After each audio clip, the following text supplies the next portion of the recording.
Welcome back, travelers. The fire is still warm, the drinks are still strong, and surprise, you haven't escaped the story just yet. The party's right where we left them, the dice still rolling, and if you're keeping track, you'll most certainly need a long rest after this. So grab a seat, top off your mug, and get a little comfortable. Welcome to part 2. You all, would you like to have any conversations while you are going through the streets towards the castle, or is it a silent speed walk? I think, uh, definitely from Yahli, it's verbally, it's obviously silent. I think there's a lot of like non-verbal. Yali's one of those people that is just like tries to be a certain way, can exude like a fake confidence in like dire straits, fights, and emotional situations. When things are like tense but not at threshold, cannot hide a thing. This woman's sweating. She's stressed. She keeps looking between the two of them, wants to say stuff, but has already been shot down a couple of times. So it's just kind of like awkwardly moving along, not taking too large a step, because obviously, these are not particularly tall people. Not taking too large of step, just trying to like be in line and not do anything wrong, but obviously is very like tense and curious. Uh-huh. Caspar? And how does she know Simon? Hmm, messed up. Simon, let's talk about My God. So, Caspar, you also walking in silence? His demeanor is a little different.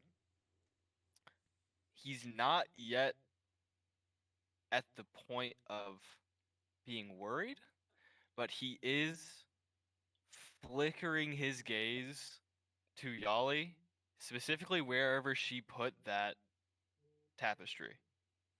Okay, cool. And all he is thinking about is that tapestry.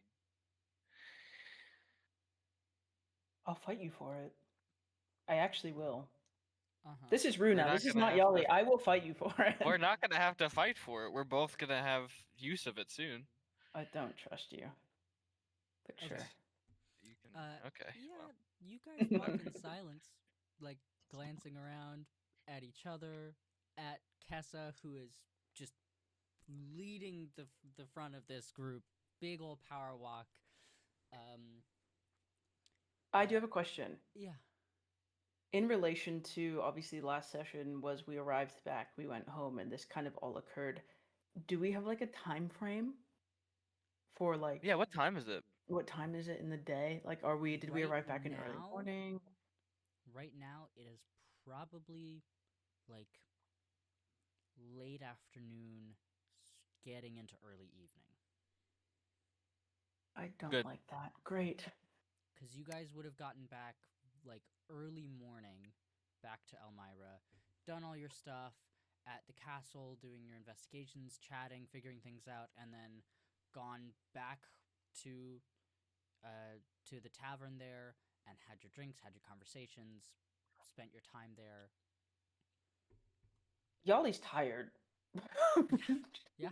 They're so tired. They're like they arrive back and they're just like not only have they just been on the most like walking they've ever done, but she's also just like this has now become like an emotionally volatile situation on and then that's been added to by this fuck ass tapestry.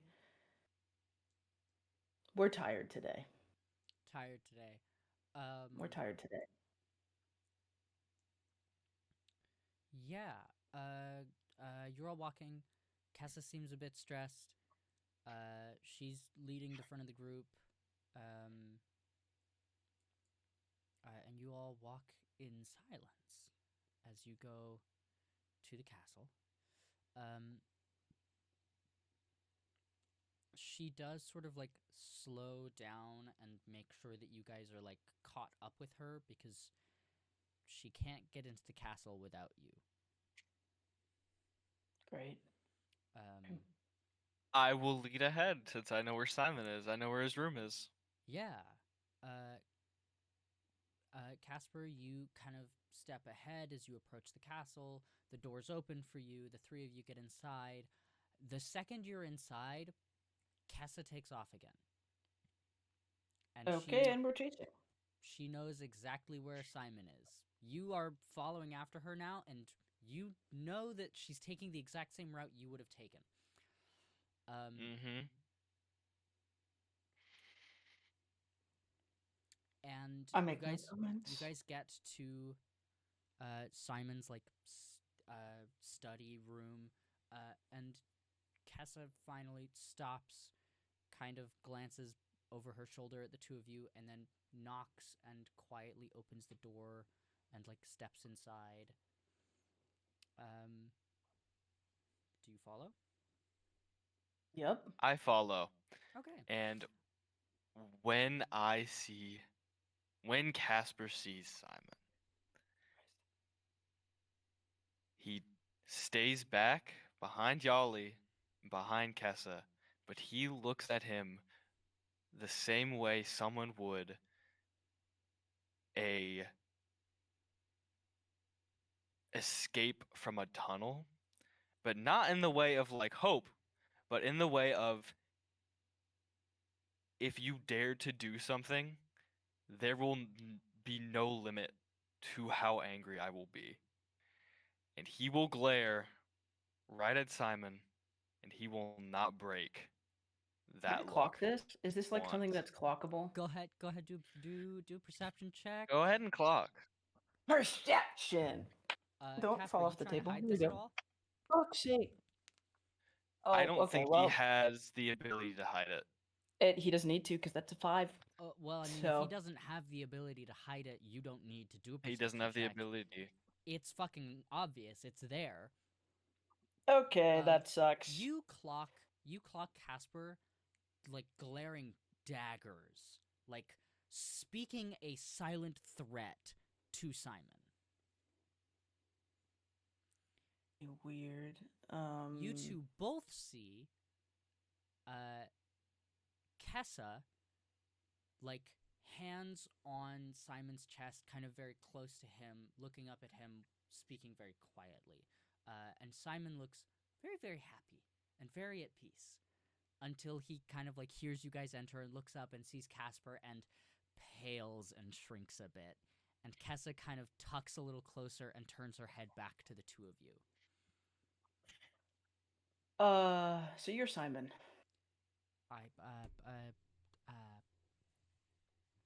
Yep. You do memory stuff, right?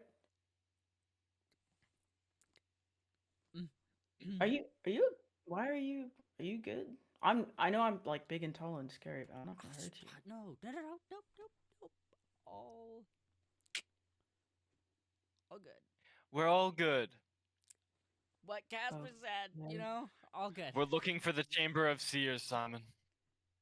Oh, I was gonna introduce him to what I found first. I was We can thinking. talk about it on. What do you need the Well, we Sears room don't know for? if we don't know if we need the room yet. I mean, you might know what's going on. We're going to need the room. Shut up, Casper. Simon. Look, I know we just met. Yeah, you knew Lyra, right? Yeah. I was Right. her like apprentice for a bit, and then Yeah. So, not sure if you know, she kind of stole some memories from Casper and I. And yeah. you know about that. Caspar and I had just a small chat about it.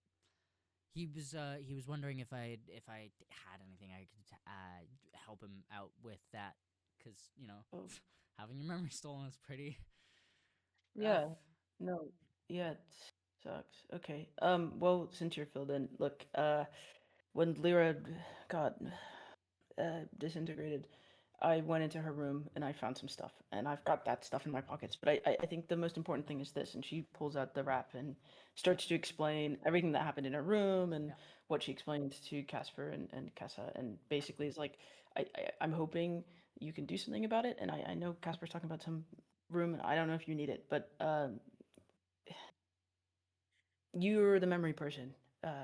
Just be really careful with it, okay? Because if you touch the wrong thing, the memory will go in your head like it did mine. And she kind of slowly holds this. She pulls it out of her pocket and slowly holds this like rolled up bundle toward him. Yeah. Okay. He pulls off his little like he's got robes that look almost kind of like a suit jacket. He's got like a very like 1920s type suit on. Sweet. You can see like on the desk to his left is like a tie that's been undone and kind of just tossed on there, and he's got the top buttons undone a little bit. Sweet. He pulls off that like cloak, and you can see that his vest has just like tons of pockets up the front of it. All of them have little chains like hanging out of them. And he pulls out a little chain that has like what looks like a little stopwatch on it, and clicks the button, and a soft like blue glow kind of envelops the tapestry as it floats out of your hands and kind of just floats into the middle of the room. Yahli most certainly flinched away from that. That was not something that she was expecting. Caspar, Simon gives you one last look and like a little gulp, and then adjusts his glasses and slowly moves from Kessa towards the tapestry, and sort of pulls out various pocket watches as he's like investigating it, pressing the little buttons on their sides, as different like flashes kind of move around this tapestry. It like unfurls a little bit, and he like pulls out from a very top pocket like magnifying lenses that he clips onto his glasses as he's inspecting it. And eventually he like leans back away from it and pulls his glasses off. Yeah. So this was something that was kind of Lyra's like big it was like her pet project. Hold on. Yeah. You, as in you knew You about knew of this this. project? Well, I knew about not this specifically. It was let me explain. Please do. Please do. She was obsessed with preserving herself in as many ways as possible. She was seeking out how to live longer, how to like copy her consciousness and memories, maybe put her consciousness into like a warforged or something. And none of that concerned you at all? No. I mean, of course, we all want to live forever. Now, what does concern me is the fact that she's taken other people's memories and imprinted them onto this, and these aren't copies. I have a question for you, Simon. Maybe just as a little reminder, there is a memory that you see the blank spot? That's now in my head, and it's not mine. So I kind of fucked up. But look, I'm Can you come here not for a one second? who's interested in magic. Just come over to my desk for just a second. Okay. She walks over. He opens one of the drawers and pulls out a little like needle that has like a little glass vial on the back end. What is that? He just like holds it up. He doesn't like poke it towards you or anything. I need you to prick your wherever you're comfortable on this. For like blood? No. That'd be crazy. I would never take your blood. It's not like I'm trying to clone you or anything. That's not even my department. I mean, you could go down the hall. They definitely do that for you. But we have a cloning department? No, we don't have like a cloning department, but they could do that there. Technically. Okay. We'll talk. Wait, We'll talk about it later. What's this Yahli. for? What am I pricking myself on? I'm just gonna. It's gonna take just a small bit of your your arcane essence to be able to track your connections of. I don't have arcane essence. I have Everything has fists arcane and I hit essence. things. Everything has arcane essence. Everything has arcane essence. Well, that sucks. It won't even hurt because it's not actually technically a physical thing that's pricking your physical body. It's sort of a metaphysical extra. So do I dimension. like stab myself with it, or do I No, like you can just softly like do it? the tip of your finger, do a little prick. And it won't hurt. I mean, it shouldn't, unless there's something seriously wrong. Okay, and she's going to Okay. kind of slowly. She's like, "You're sure this is gonna hurt?" As she's like lowering her finger, and she's like, Again, "Just so you know, like it shouldn't hurt or do anything it unless and these something's memories, you know, very wrong. they're not mine. They're some, you know, some guy you might have known him." And she goes and like touches her Roll a finger to Constitution saving throw. the. Okay. And that sucks. That.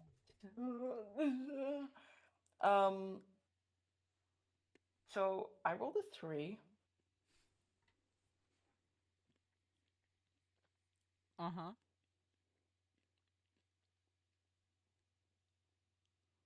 Yeah. What does that do? Okay.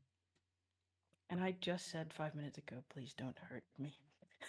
That's what 5 minutes ago. That Cool. might be a broken promise. You prick your finger on it. The pain that you feel is unlike any kind of pain you've ever felt in your life, because immediately it does not feel like a physical pain. God, The that sucks. pain that you feel is something almost emotional, but even like deeper than that, more core than that. And it racks your body as you like fall to the ground in pain. And I can see you ready to edit your hit points. You don't need to. Okay, I'm like ready. I'll take it. And That's even more concerning. To edit my hit point. Okay. Kessa sort of like rushes over and kneels beside you, as Simon very quickly like sets the needle down away from you, and like waves his hands to get all the things that have now begun floating in the air out of the way. Floating in the air. My God. Well, because he was making for a bunch another of things time. float with his little Okay, bucket okay, a lot of things were moving. Okay, gotcha. And he places a hand on Kessa's shoulder, and kind of just quickly waves a hand over your like head, and you fall unconscious. And then he waves a hand over your head again, and you wake up again. And you are no longer in pain.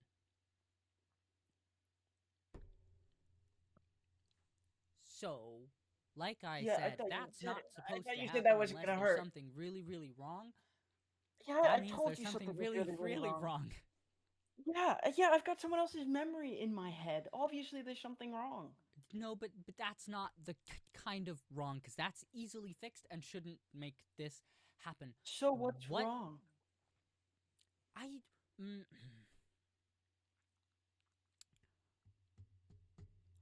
Did you guys, I mean, I know Caspar did. Yahli, did you, touch Lira ever at all?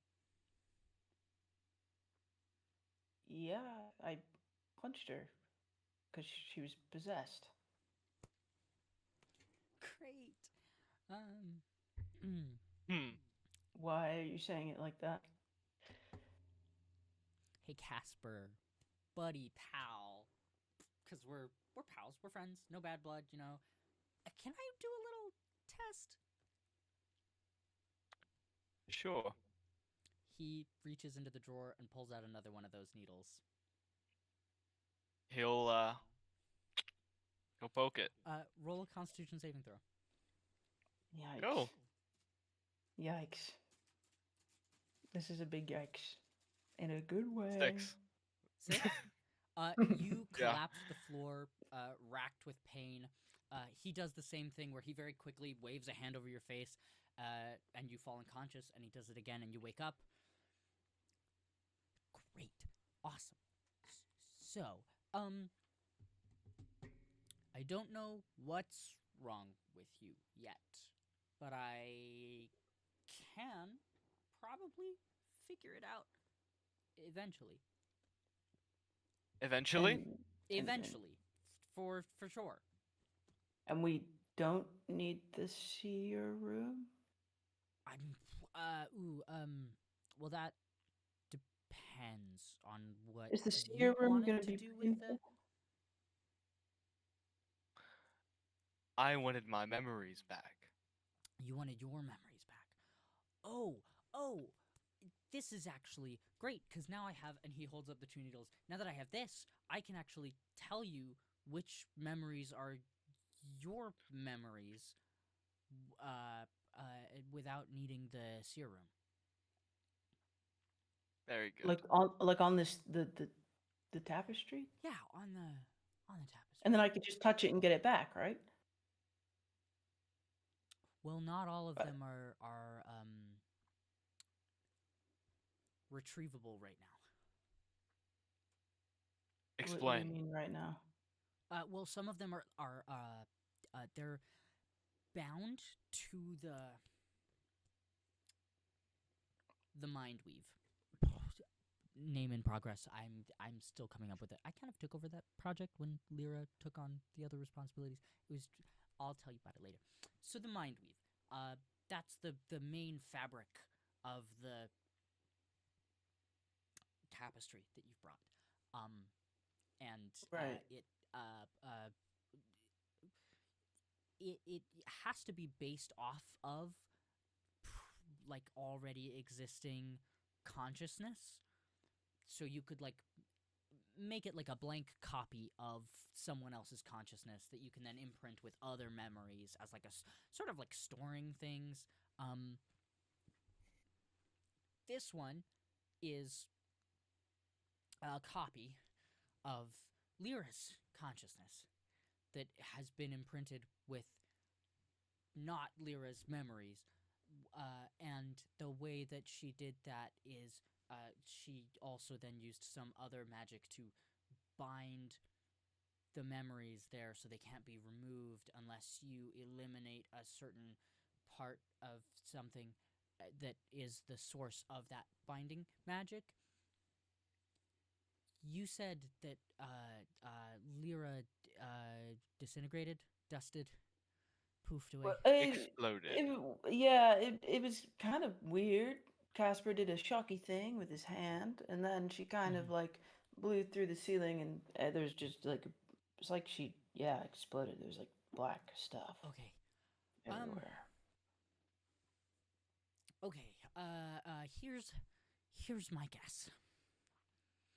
Lyra succeeded in some regard in permeating her existence throughout the world. I'm sorry? Through So she's copies of still out herself. there. And you destroyed a copy Oh my god. that was binding certain memories to the tapestry. Wait a minute. Hold on. Does that mean every single Lyra has one of these tapestries? No. Not necessarily. Some might have other tapestries, because some they can be quite extensive. You have if a you are cloning like department, right? I have a what? You guys have a cloning department. Yes. Be Well, honest. no. Yes. It's not a cloning department. It's just a department that could do cloning. And you cloned. But cloned also, the most insane listen, woman on the planet. Lyra was a master of all things mental. Okay, She was also insane. She mastered. Okay, but That was her specialty, but she was also the head mage here. She could have done it on her own. Is there any way to figure out how many clones she has?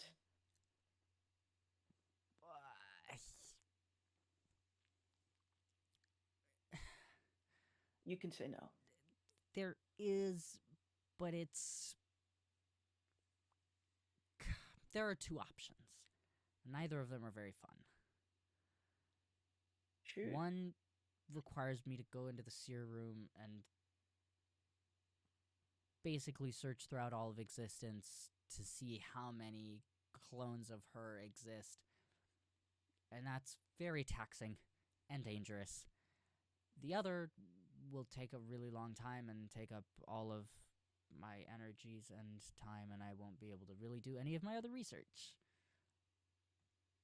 Right. Just so you know, we're dealing with someone who went on a quote-unquote, not so secret now, mission with us to figure out what the hell is going on with your magic stuff, because everybody's freaking out about it. Went on a mission with this woman. She took our memories, apparently was a clone. None of us knew about that, unless you did, unless you knew she was a clone. No. But I'm gonna Did guess you that know she she didn't. was a clown? I swear I didn't know about any of this. The most that I knew was she was trying to make the mind weave. Caspar, you gotta be less threatening, dog. Okay, look. We went on a mission with this woman. She knew everything about us. One of the first things she did was tell me everything she knew about me. And let me tell you, Kessa doesn't even know these things about me because I don't talk about them. Kessa gives you a look of like, how many secrets were you keeping from me? And she does sort of like step a little closer to Simon. She didn't know about them. She didn't know about them because they were about where I came from and what happened, and I don't like talking about it. Regardless, she told me all these things about me and then told me how I was gonna die. This was just a clone with all of these, presumably, thousands of memories. But she shouldn't I have hate been to able to be do that guy. Yeah, but she was, because we have it, and I hate to be that guy, but I kind of feel like your work is a little less important than finding out where these clones are, what they're doing, how they're affecting this mission, and how many people she's stolen memories from. Okay. Yeah, you know what? I agree with you. That sounds a whole lot more important than anything else I'm working on. Can I just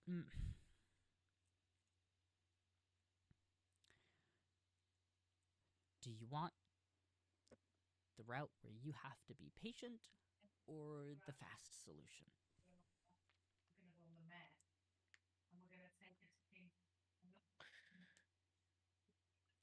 What's not going to kill you, Simon? Neither of them will kill me.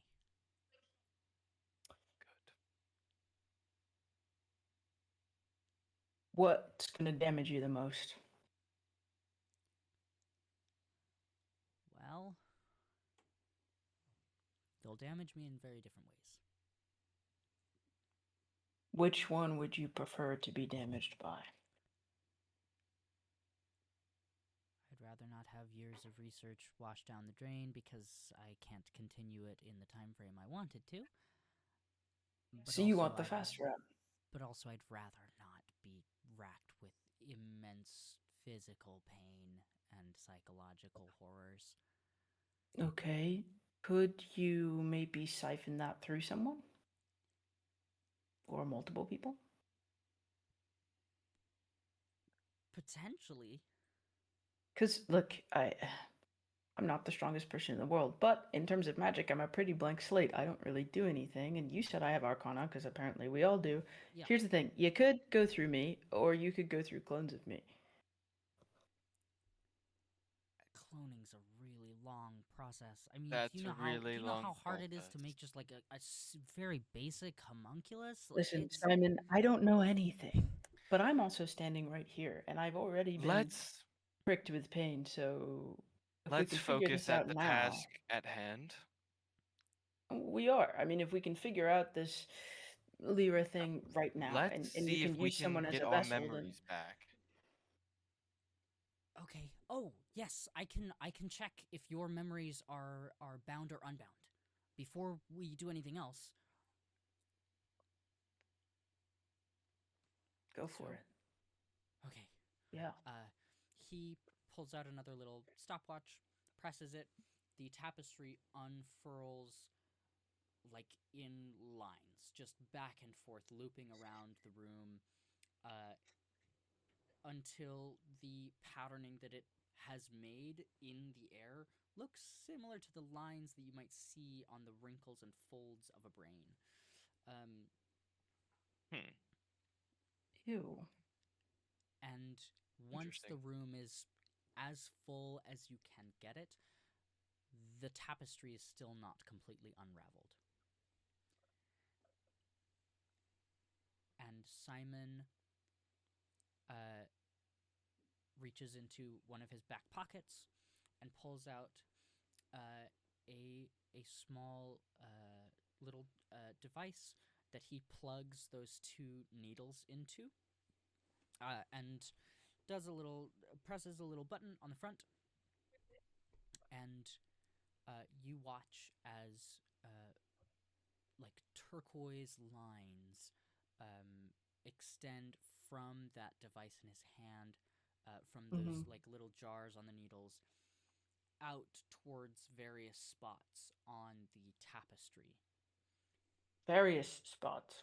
Yes, you're not looking at just one stolen memory, but several.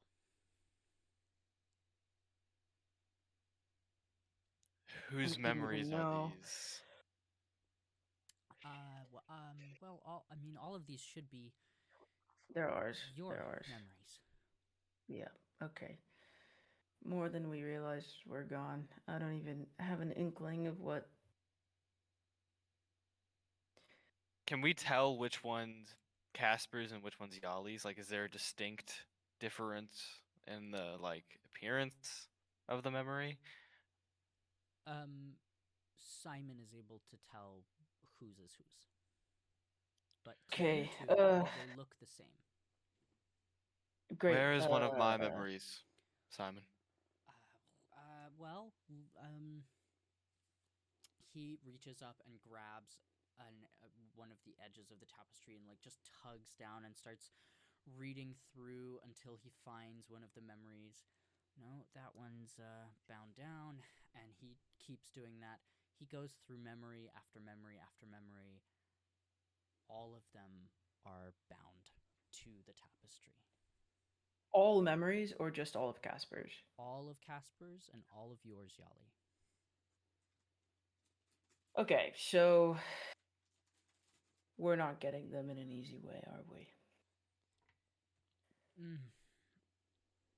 Now you get one of the two hard ways. Either an ungodly amount of time waiting, or we can go to the Seer's room. And you said it takes a lot of energy, right? It takes a lot of fortitude and mana. If I don't know anything about And magic. I've said this mana. before, but how do people do?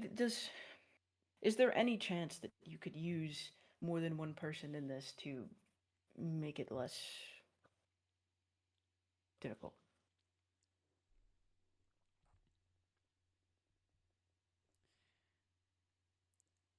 It would take me about a week, maybe 2 weeks. But I could jury rig the system to split the strain of physical versus non-physical.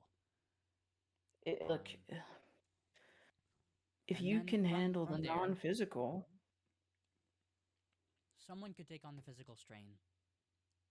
Someone would have to take Fine. on the non-physical strain. I can take on the physical strain. You can do that, sure. And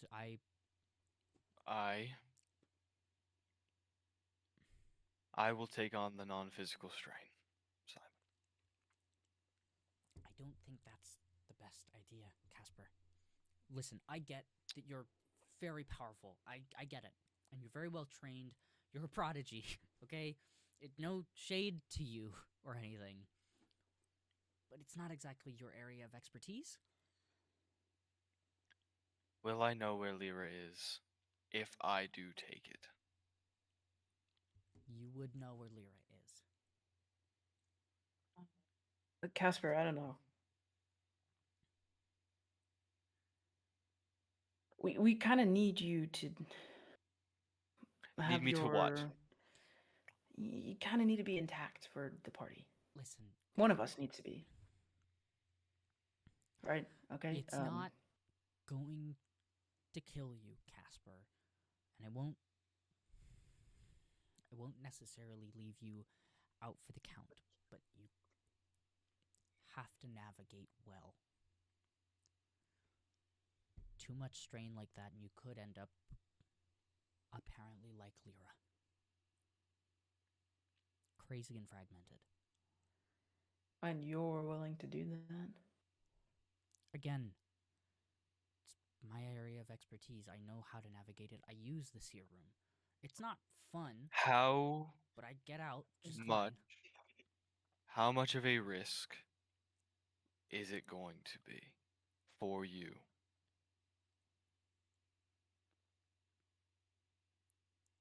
Listen, every time you go in there again, the risk increases. And you said it would take a week to jerry-rig this. At most 2. You'd At most 2. probably go out on your next mission and come back and it would be ready. Right. Okay. How much could I learn in 2 weeks' time?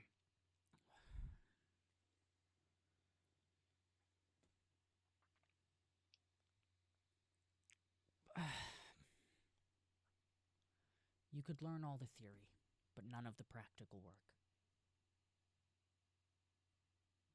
You know how I am. You know how most of my learning style is. Yeah. If I can understand the theory, Then you move on brazen and cocky. I was going to say a daring leap, and either terrible failure or glorious success. In the matters Really, of magical, success has often been the result. if Caspar messes it up, what happens to me? Nothing. So it's just him. I mean, it'll hurt like hell, but Fine. But then what happens to Caspar if he ends up like Lyra? You'll have to kill me. I mean, it depends. Like, he won't necessarily be malevolent like Lyra apparently was. He'll just be broken.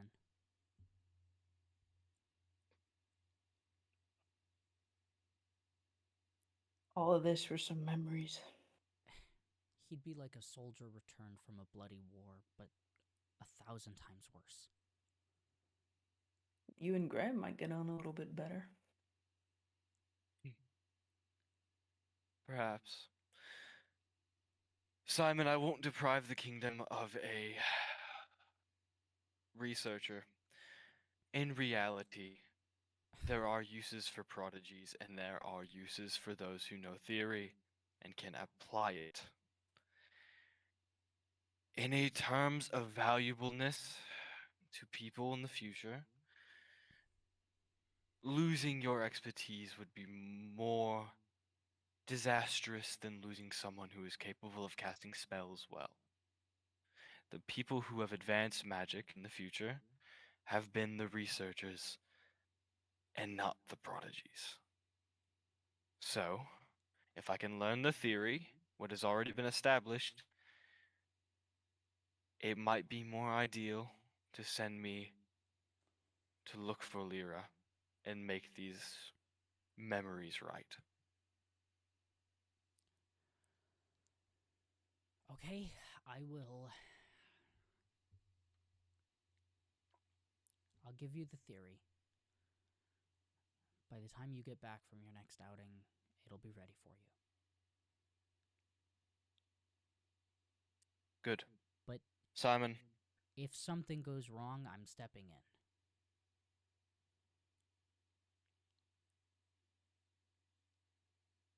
in. Okay. deal.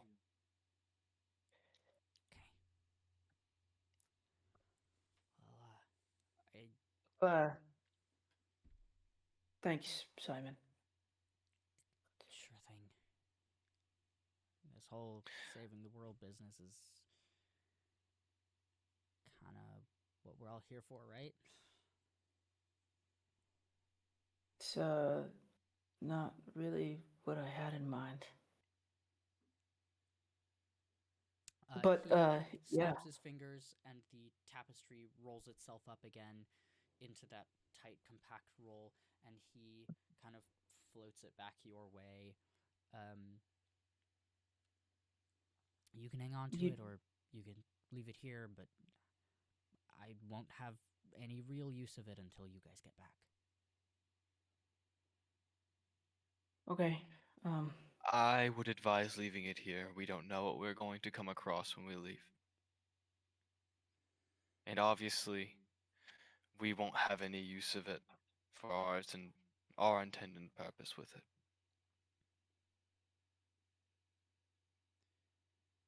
My memories are in it. So are mine, Yahli. But if memories of her and other Yahli, things.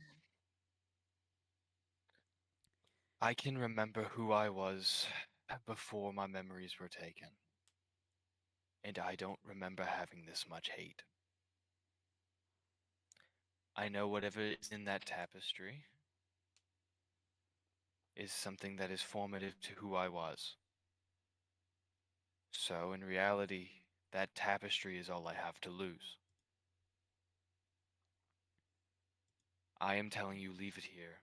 If you lose it to something, we will never get it back.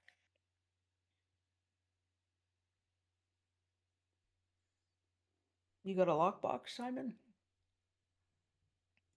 I could do you one better than a lockbox. He moves over to a wall, and presses his hand against one stone that flashes orange, and then the stones pull themselves back into the wall and like move around, disappearing. And behind it is a large obsidian sphere with a small little disc on the front that pops out and slides away. Toss it in there. I should be safe from just about anything looking for it. Okay. She's gonna toss it in, and then as it's closing, she's gonna say, "Just I'm gonna guess that the other clones. I'm gonna hope that they don't have a connection to each other, or anything." I wouldn't bet too high on that. Well, then one might come looking. So That's the issue with be clones. careful. They're never truly disconnected. Yeah, just be careful. Yeah. Great. I'm gonna have to think about this for a while. And Yali's gonna just kind of like turn around and say one last thank you, Simon. And very like out, close the door behind her. Did Kessa leave too? No, Kessa's still here. Simon, I never asked you of your family. Or maybe I forgot it too. I mean, you vaguely mentioned friends and family the last time we spoke, but we never got into depth Vaguely. about it. Vaguely.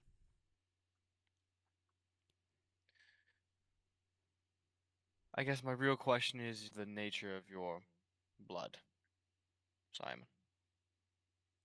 nature of my blood. What do you? Are you a noble birth, Simon? No. I mean, maybe. I wouldn't know. I was orphaned.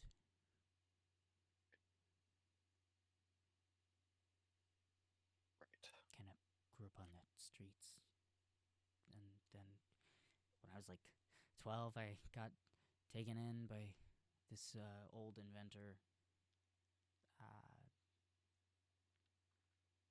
But I don't know about my birth. It's What was the name? of the man who took me in, Yes, what was his name? Martin. Martin. He seems like a strong, good man. Martin Salloway. He's, kind of helped found the city. He's the architect who designed the palace and the city walls. I treated you unfairly, Simon. I assumed you of many to be a part of the court from birth, and I treated you as such.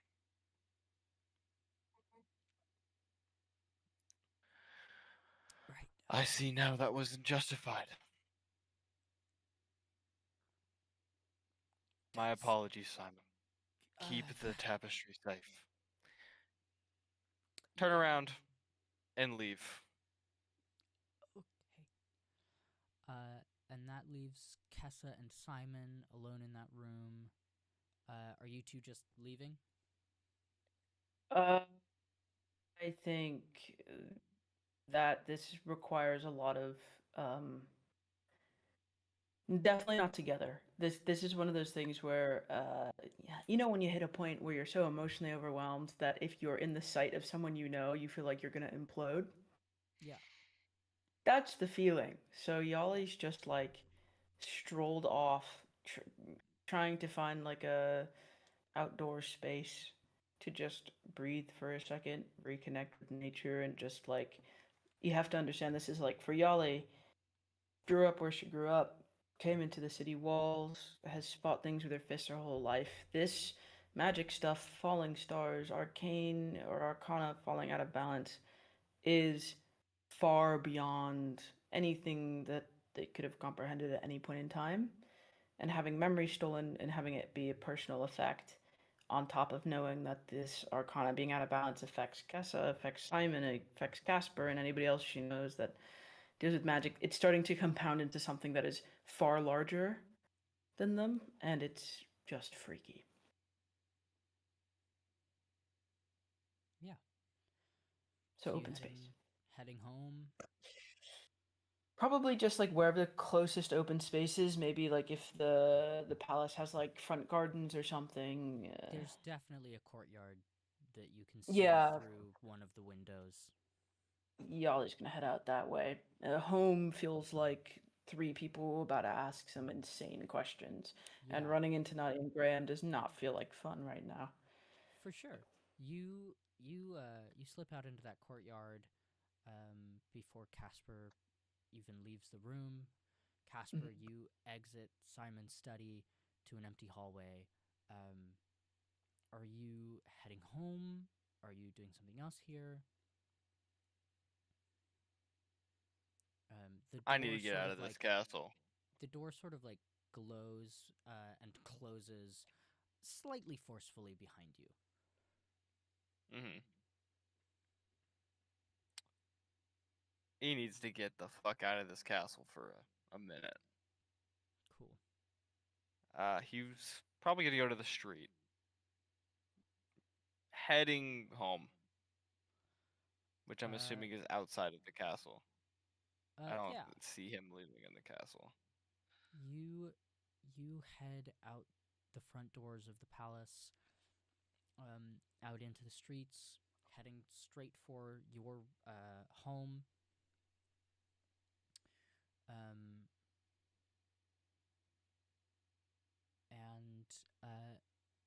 as the two of you are heading out to get out of the castle, out into open space, away from this situation, we will stay with Simon and Kessa for just a moment as his study door closes a bit sharply and he sighs and leans back, sort of like sitting on his desk a bit, and just sort of slumps. And Kessa walks over and places a hand on his chest and another on his cheek. What is it, Simon? And he sighs again and leans forward until his forehead falls on her shoulder. Just guess it looks like I'm gonna have to cancel dinner. Gonna be busy. Really, really busy. And Kessa sighs and turns her head to press a kiss against his cheek. It's okay. I get it. Saving the world and all that. Just remember to take care of yourself, or I will come back and make you take a break. And Simon sort of chuckles somewhat dryly, and wraps his arms around her and pulls her closer. Yeah, you got it, Cass. And he just holds her as we leave the castle.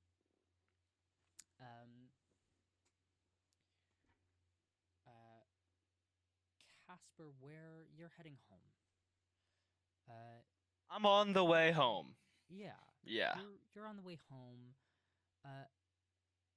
What is the most like pervasive thought in your mind?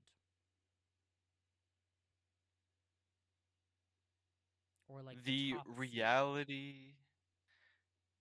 reality of how much he is going to have to sacrifice to do what he needs to do these coming weeks is starting to dawn on him. And instead of being afraid of that and running away from that, he's relieved that he finally has a set purpose to dedicate himself towards, and all of this power that he has inside of him into.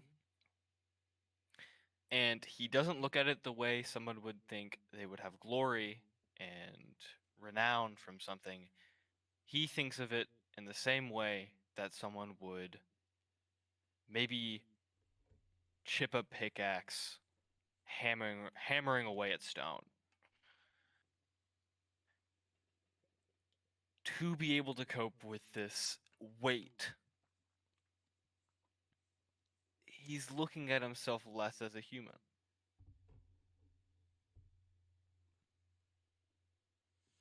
Okay. And that is dawning on him.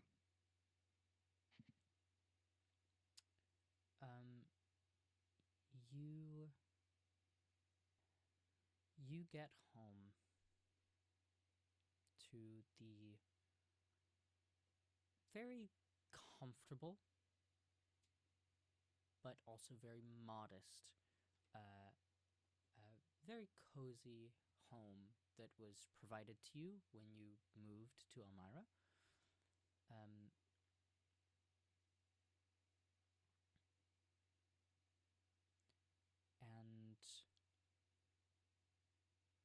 as you open the door, you see that in the time that you've been gone, a small pile of letters have collected on the floor, having been pushed through the little letterbox on your door. And they sort of scatter a little as the bottom of the door hits them. Your home is dark and empty, and you see on the letter on the very top of the pile that is left, while there are other letters scattered around, you see the in very fancy, like, red inking, you see the name Lord Edmund Kulson.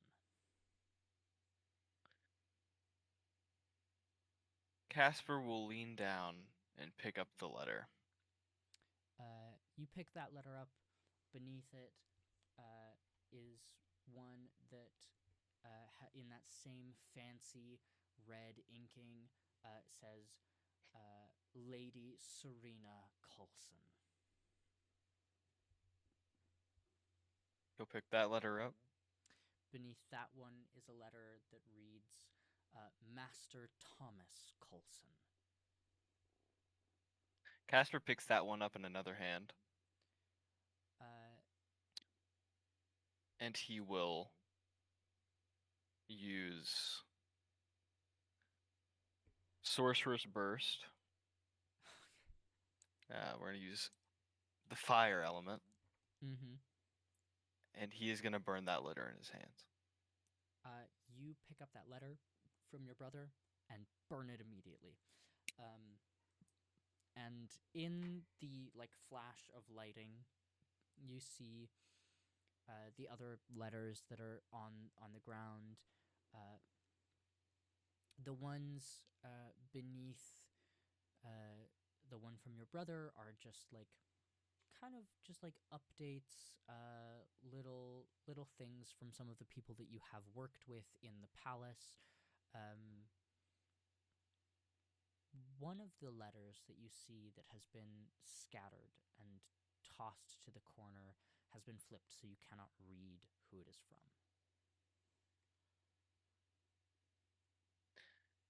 Caspar will reach down for that one and flip it over to see the name. You flip it over, and in very, like, nice lettering, but not fancy, nothing big or obtrusive, in green ink,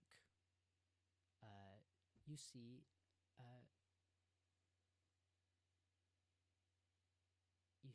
it's written, to my dear brother, Caspar Kulson. And then beneath it is signed Catherine Kulson.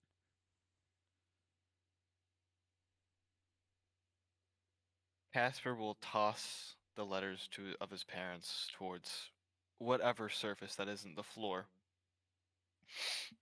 He doesn't care if it lands on the floor or not, as long as he's put in the effort of putting them somewhere else.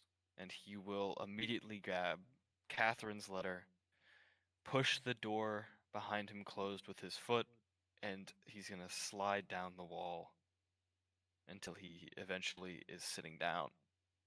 And he will open up the letter from Catherine first. And we will quickly cut to Yahli as she slips into that courtyard. You exit the palace halls and immediately realize just how, like, hot you had become in there. As just from, like, the stress of the situation, the realization, the panic of not knowing exactly what's going to happen or how to manage it, and not wanting to be seen in that moment. Enough so that, like, as you step out, this is not the first time this has happened to you, but it only has happened in the most stressful of situations. You step out into the very cool, like, winter night air, and you are giving off just steam. As you step out and feel that cold air, like, almost properly make contact with your skin, but there is a barrier of steam between you and the air as you step into this courtyard. What are the most, like, pervasive thoughts? I think the first is I really need to hit something, and I think that's like to the extent that it's like, being outside is nice, but I feel overwhelmed and warm, and I just want to hit something. And the thought of finding a ring that maybe isn't my uncle's comes up. Don't want to be home, don't want to have the questions asked, don't want to talk to Nadia and Graham, but I feel the need to hit something and I'm not there. Maybe the next thought is then, what is there to hit in the vicinity? Is there bushes? Is there a bench? Can I throw something like 20 feet? And then it's the things that they don't want to think about. It's the how big this actually is. How many things have I messed up in my lifetime already? This, like, it feels like there's stuff going on that Yahli doesn't quite understand, both in like emotional and like kind of more existential areas. And then also just like there's clearly something with Kessa and Simon. I think she can feel that pretty reasonably. Feel it, maybe not. Um, and then this idea of like, if I had listened, if I'd listened to her and stayed home, none of this would be my problem. I'd be happy. I maybe would mess up a couple times, but I wouldn't be where I'm at. She wouldn't be where she's at. I wouldn't feel this anxious or weird or confused. I never feel confused. I always have fists to answer for things, and I don't have that right now.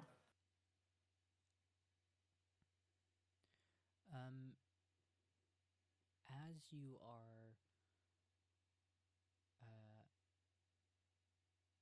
like walking through this courtyard, these thoughts sort of rushing through your head, all of these feelings kind of washing over you.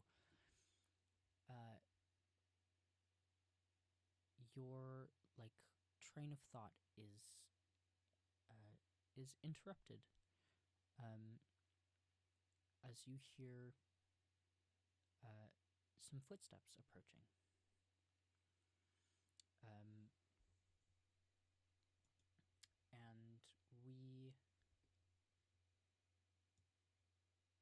you hear two familiar voices.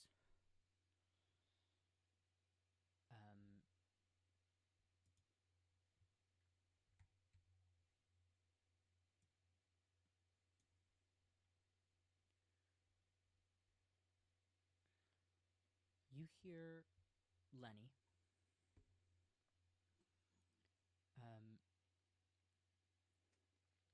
I so called it, though, did I not? Did I not call it, Lincoln? Exactly. Exactly. You hear Lenny speaking kind of very softly, much softer than you're used to hearing him speak. The footsteps sort of come to a halt. It's really nice to see you again. Thank you for coming out, for giving me a minute to explain and talk. I'm gonna make up for all the lost time. I will.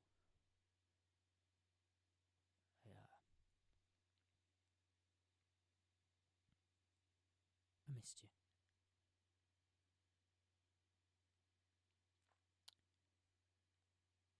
And you hear a little sniff, and Isabel's voice is very shaky as she responds.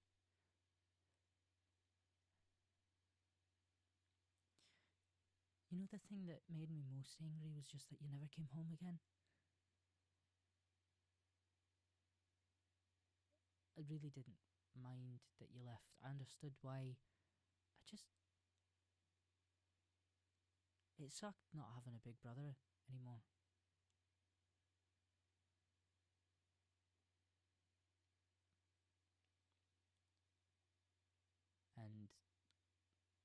and he sort of hums in agreement. Right, well, I'll send you on your way so that you can get some good rest. I've got some work to get back to. I'm sure that people are gonna have my head over skipping out on all of today's rounds, but worth it. And Isabel sort of chuckles a little, and you hear the very soft, like, thud of someone playfully, like, punching someone else on the shoulder. Well, I'll definitely be back to visit, so don't you get too comfortable with me not being around anymore. And they both laugh, and then after a moment of silence, you hear the footsteps going separate ways, and you see Isabel come around one of the hedges, and she pauses. Hey, Yahli.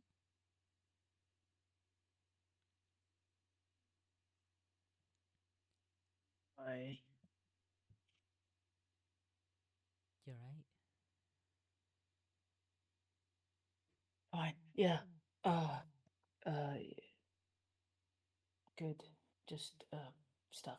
Meetings. She's taking a deep breath. The steam is still like You're arguably steaming. getting worse. Yeah, I know. Why are you steaming? Is that normal?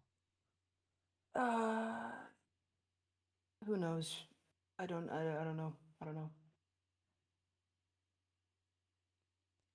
She approaches and, like, gently reaches out and places a hand on, like, the side of your arm.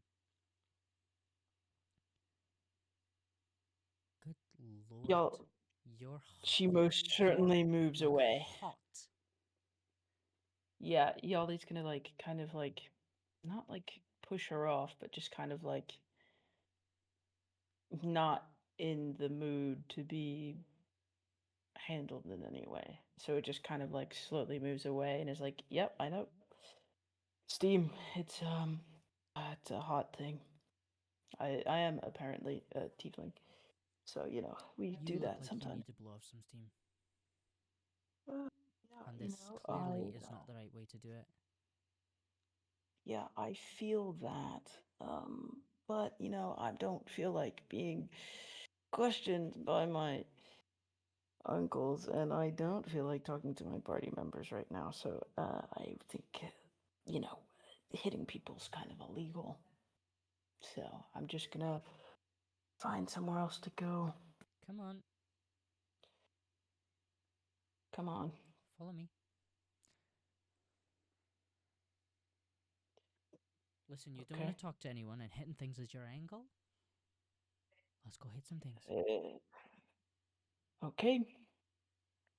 She'll get up and follow. She takes you to the now empty, like, training grounds. You recognize them when you tried out for the army. And she kind of steps into the middle of it all, turns and looks at you. So do you just want to punch something really hard, or do you need something a little more dynamic than that? Listen, I honestly think if you hit me as hard as you hit me last time, I might be even angrier. So maybe the dummies are fine You're as gonna hit they back are. this time. You goading me? All I'm saying is, I'm not too worried about making you angry since you kind of were a little bitch last time.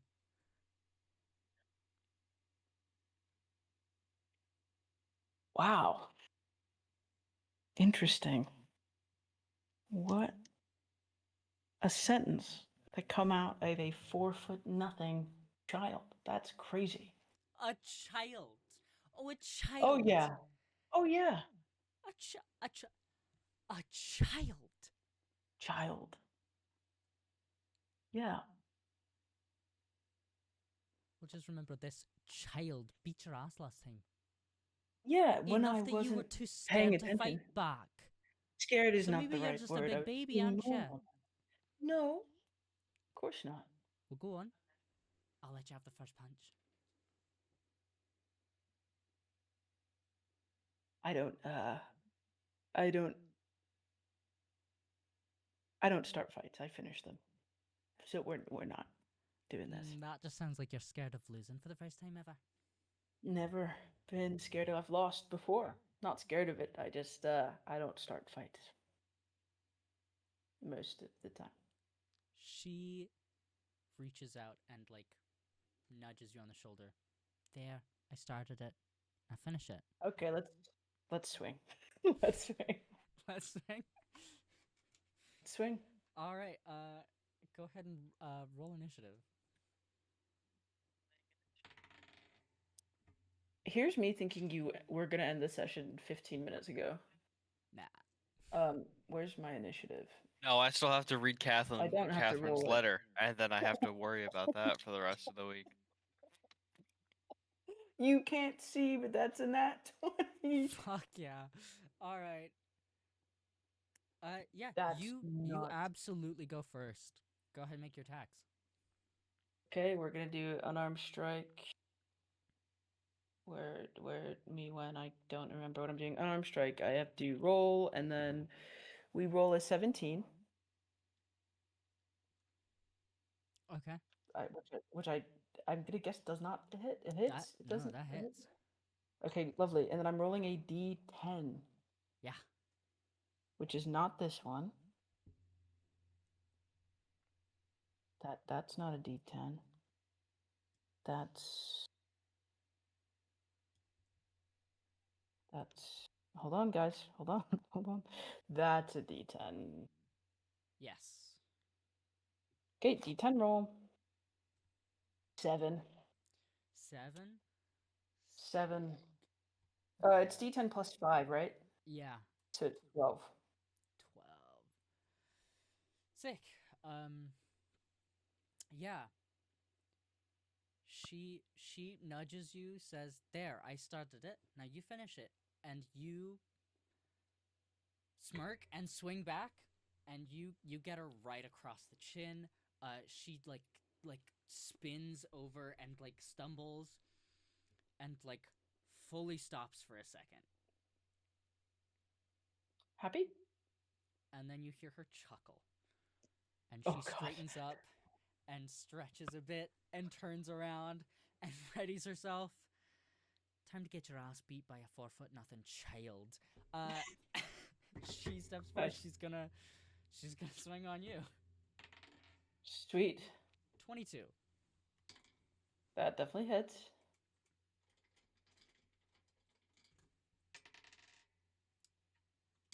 For 8.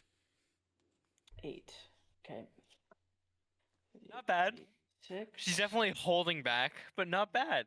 Yeah, that I know how hard she can hit. Why can I not edit my own character sheet? I'm just gonna write it down in my notebook. And now that the first few punches have been thrown, we're going to cut over to our much more peaceful scene of Caspar slumped to the ground, leaning against his front door, with Catherine's letter in hand.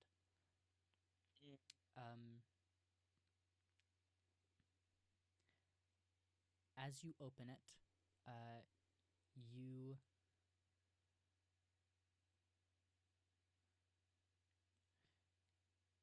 Caspar, how do you think you feel about your sister at this point?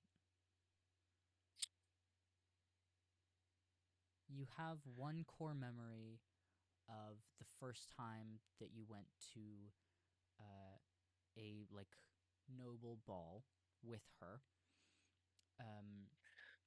So Caspar has known nothing but resentment towards the Kulson family and his own family.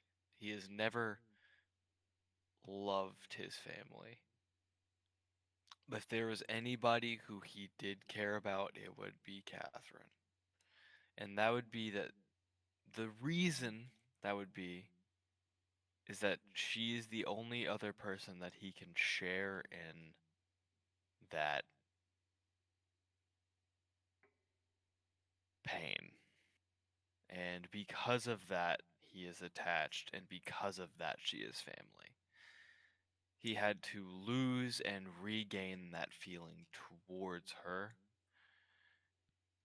And now it is something much closer than Thomas or Serena or Edmund could ever be to him.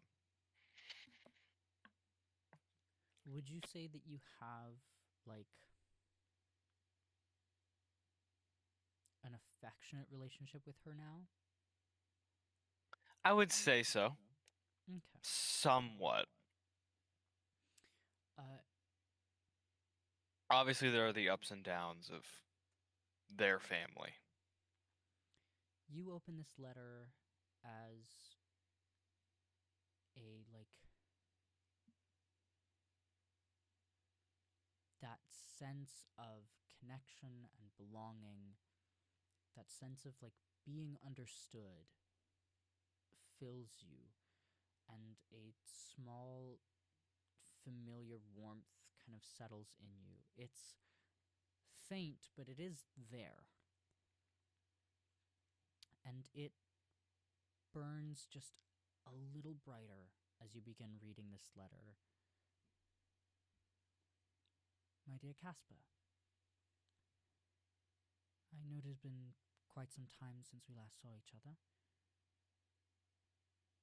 And the last time we did see each other, you were leaving for your independent studies. I wish that I had spoken with you more before you left. It was deeply unfortunate that I was so quickly engaged in other activities.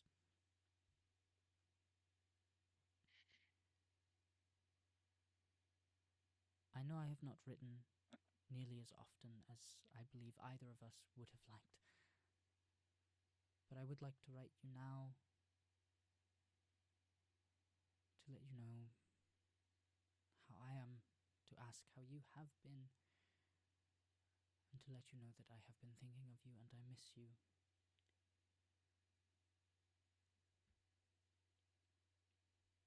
Life has been menially kinder to me now than it has been in the past. I hope the same can be said for you, only to a greater extent. Now that you have, for the most part, escaped the clutches of Serena and Edmund.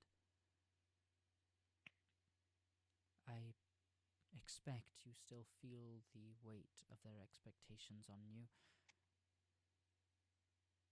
but I do hope that you are not quite so pressured now to uphold those expectations.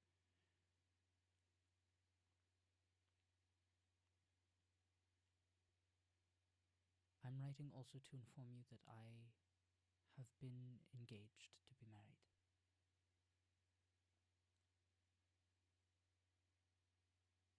It is not the ideal outcome. I am sure you and I share that belief. But it would seem I cannot put it off any longer.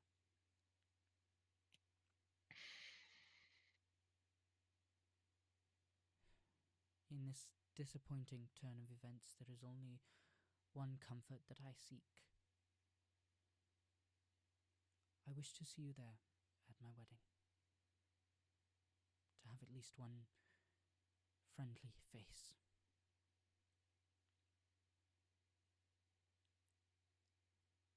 And I do hope that we will find time to talk. I do so miss our carriage rides, those long conversations.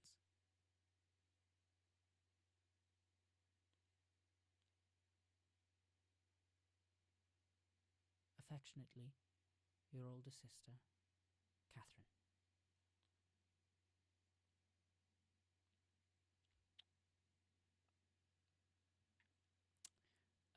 Caspar will In the envelope, alongside that letter, is a wedding invitation with a date and a time and a location.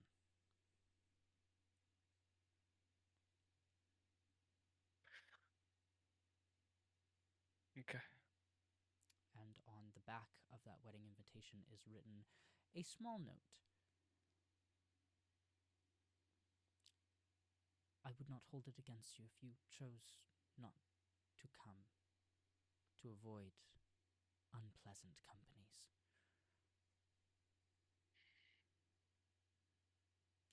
Who is she being married to?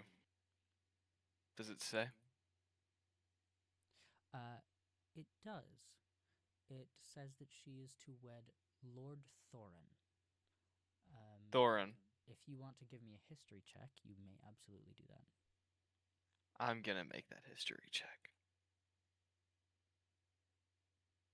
That would be a 16. A 16.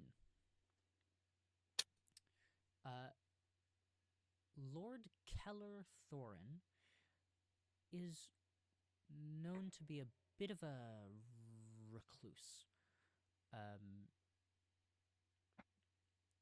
He is the most recent heir to the Thorin household.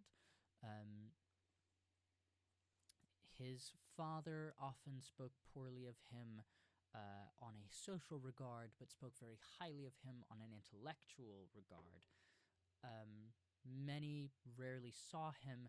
The times that he did show up to different noble events, he was usually alone in the corner or very awkwardly trying to make conversation. He's not a particularly unkind man, but he is very much one to keep to himself, does not really engage with others, does not really converse with others. And you were updated at one point that his father had passed away. This was about 2 years ago when you were still living at the Kulson Manor.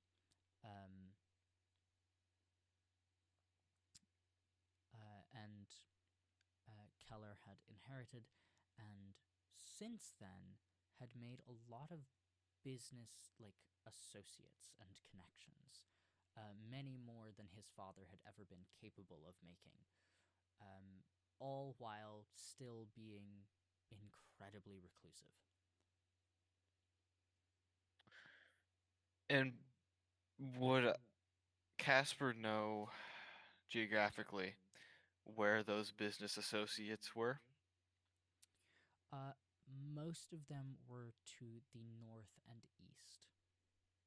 Good. Okay.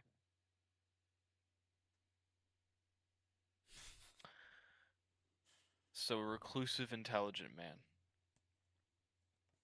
Yeah.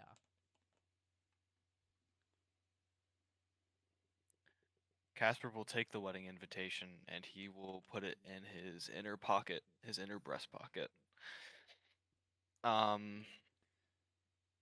The wedding is in a month. A month. A month.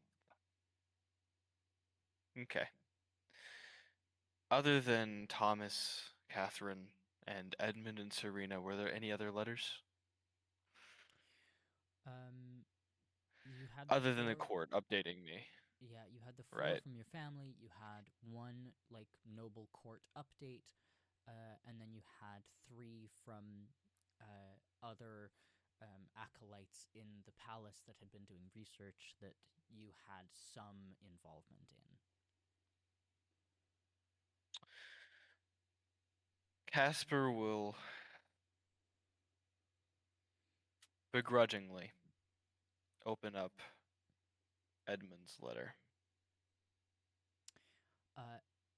Edmund's letter has no affectionate greeting, no proper greeting. It is very blunt and to the point.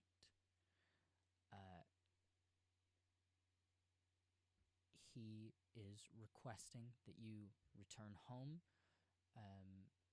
to join for a family gathering that will be occurring immediately prior to their to one of these noble gatherings that they will be hosting.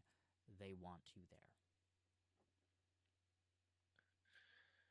Befitting for the bastard. He'll toss Edmund's letter away and open Serena's. Serena's letter is on the same topic, but slightly different vein. She basically says, hey, we want you to come home for this family event that will happen immediately prior to the noble event that we are hosting, and please don't embarrass the Kulson family by showing up alone again.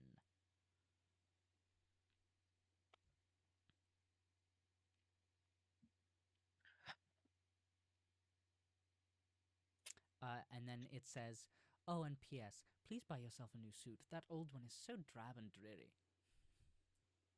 Take Grayham. Take Graham. If I take Graham, That's a power move. I'm giving them what they want. Yeah, but it's Grayham. It's a power move. The power move is taking nobody. That's true. Moving on. He's going to take these letters and toss them away. Mm-hmm. That's what they're worth. He'll keep Catherine's in his breast pocket, and he will move on to, I'm assuming, as a table. Yes.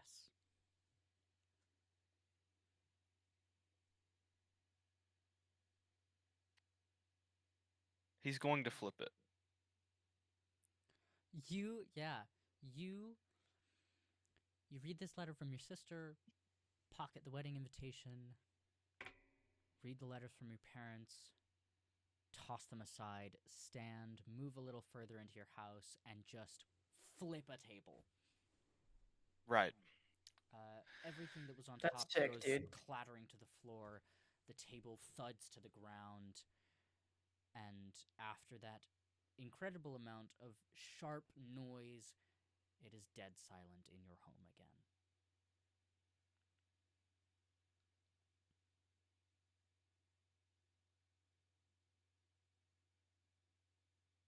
I leave for 2 years, and he marries my sister off to some bastard.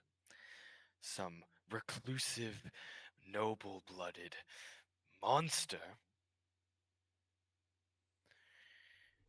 I am stuck here in this capital doing nothing for a king that does nothing but good for people. Should I see Edmund Valemont? Valemont? Oh my god. Freudian slip. If I see Edmund Kulson, I am going to burn him to ash and cinders.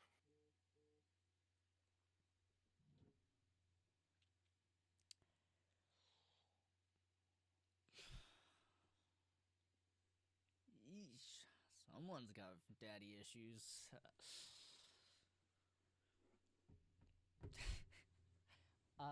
The original name was not going to be Kulson, it was going to be Valemont, by the way.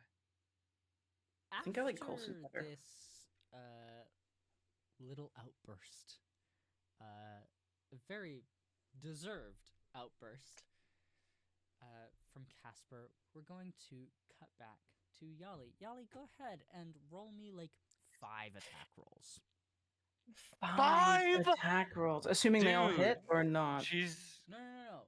You're Like rolling 2 attack hit them. rolls, Rolling not attack damage. rolls. Not damage. Oh, okay. We got a 6, an 18, another 6, an 8, 15. Dude, is this you right now? That's literally me. Oh shit. think You wanna tell me those again?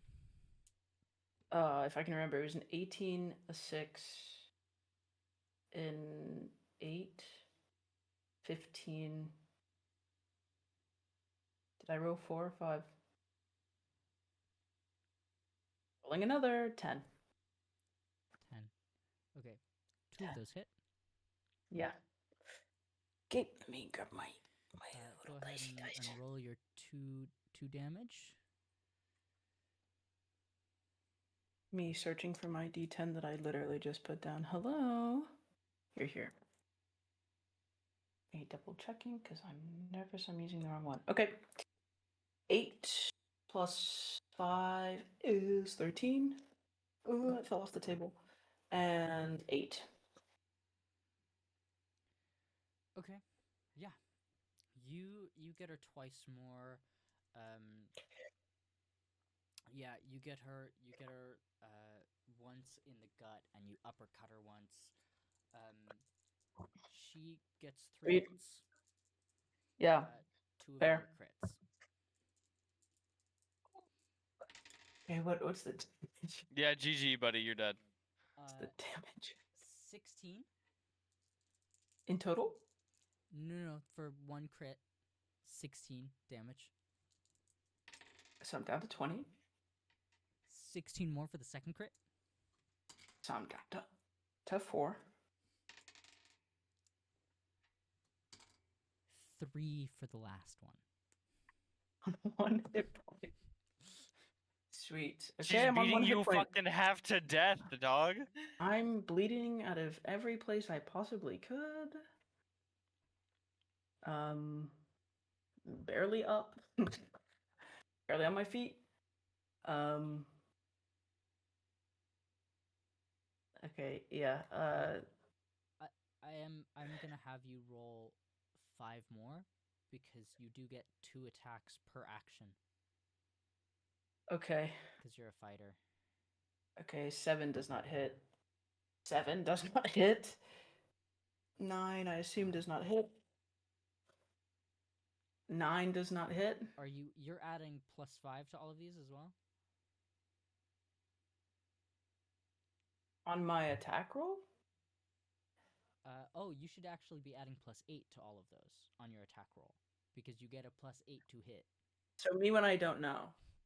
Me when I'm silly. So I need to write these down. I had 2 9s. I'm gonna say go ahead and roll like 7 damage die. 7. Yeah.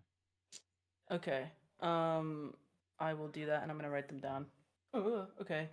3 plus 5 is 8. That's 9. That's 9 plus 5, 14. That's can't see. That's a 3, so that's 8. You want me to rolling 7? That's a 6 in total. That's 13. And last one, I believe, right? 1, 2, 3, 4, 5, 6. Yep, is a 7. So in total, the damage is, if I can do math, that 20. Oh yeah, hold on, wait. 14 is 13 is 27. 27 plus 8 is 35, 42, 59, 65. Cool. How much health does she have? You you two are going at it. She gets in a couple of really heavy hits, and you respond by just wheeling back and just wailing on her. She's looking like really beat up. Same. She is like slightly unbalanced, kind of swaying a little bit, breathing really heavily. Both of you are on your last legs. She's going to try and grapple you. go ahead and roll an athletics check for me in opposition to hers. Where's my athletics on here? You need Okay. to beat a 27. That's yeah. I did not, in fact, beat a 27. I got a 14. So Okay. She manages to grapple you. Um, uh, she's trying to like pin your arms to your sides. So moving forward, we can just roll a couple of opposed athletics checks. We'll do 2 more. okay, Can you even beat a 27? 24 on the Well, first. it's meet or beat, and Right. I believe that Yahli cannot right now, unless I think she. No, that might be for later. What? Nothing. Okay, I Nothing. rolled a 24 on the first. Okay, you win this athletics check. Okay, because I rolled a 19 for the second. Yeah, she rolled a nat 1. Fire. So she grapples you, and as you two are like fighting to try and win the grapple, go ahead and give me a Dex saving throw. Good lord. 19. Hey, that's good. You two are kind of pushing back and forth, and then tumble into the snow that has fallen on the ground during your fight. It's snowing pretty heavily now. Mhm. You manage to pin her to the ground. And she's breathing heavily as she looks up at you and smirks. Feeling better? I feel like I've been hit really hard, actually. But yeah, I do. Less angry? Maybe a little bit. Good. She's like fully like kind of rub her nose on the inside of her shirt because it's just like cooling.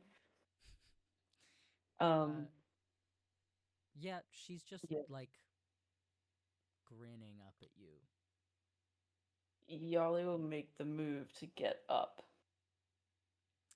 and just be like, okay, I think that's good. You move to get up? Yeah. Yeah? I don't like your face. Just Go ahead and give me another opposed yes, athletics okay, check. yeah. Post athletics. That is a dirty 20. Yeah, you manage to like sit back, like you're up on your knees now. But as you are like leaning back, she reaches out and catches the back of your neck and leans up and presses a kiss to the corner of your mouth, and then quickly stands and turns and like starts moving away very quickly, and sort of like turns around, looks back at you with a bit of a smile, and just like kind of like a very awkward, sort of unsure of herself in that moment smile, and says, "Don't be a stranger. I'll be around." And Yeah. she's like still here. She's not sprinting away or anything. She's just like walking away very quickly. Her like despite the fight, she like stayed very pale. She didn't seem very rosy. She's bright red. And she's just kind of speed walking away, a little embarrassed. Okay, here's my thing. Let's just pause in this moment. I don't know what to do, but I'm gonna assume that she's not high HP, and that's dangerous. Where the fuck is she gonna go? She's not gonna walk home, no? She lives in Hallgrave. That's like a distance, right? I mean, Yahli, your best guess is she's gonna do what all travelers do when they stop in a city, and go find a fucking inn. Okay, great. Because I fuck, don't want what? to say. I don't want to say something stupid and insinuate anything and be like, "Where are you staying?" Because that, But then then there's the Kessa thing, and I feel like that's it sucks. I hate that you've put me in this position because I don't know what I would do, and I don't know what she would do either. I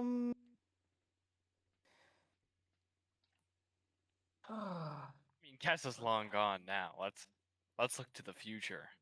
Shut the fuck up, Colt. Whoa! I called you Colton. I was thinking of Kulson, Caspar, and then Link. And A lot of Freudian slips today. Yeah, no. We're going to be Wow, like. fuck you, bad friend. Why would you put me in this position?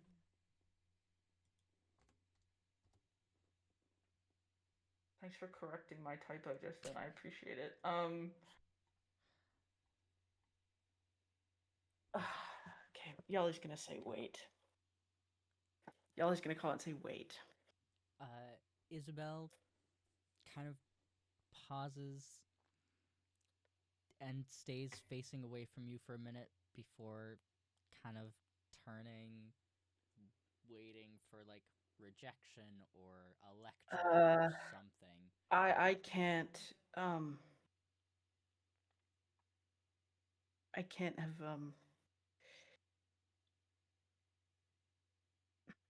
we just beat the crap out of each other. I feel like I kind of owe it to you to at least give you something to clean yourself up, so you're not walking into an inn looking like a zombie.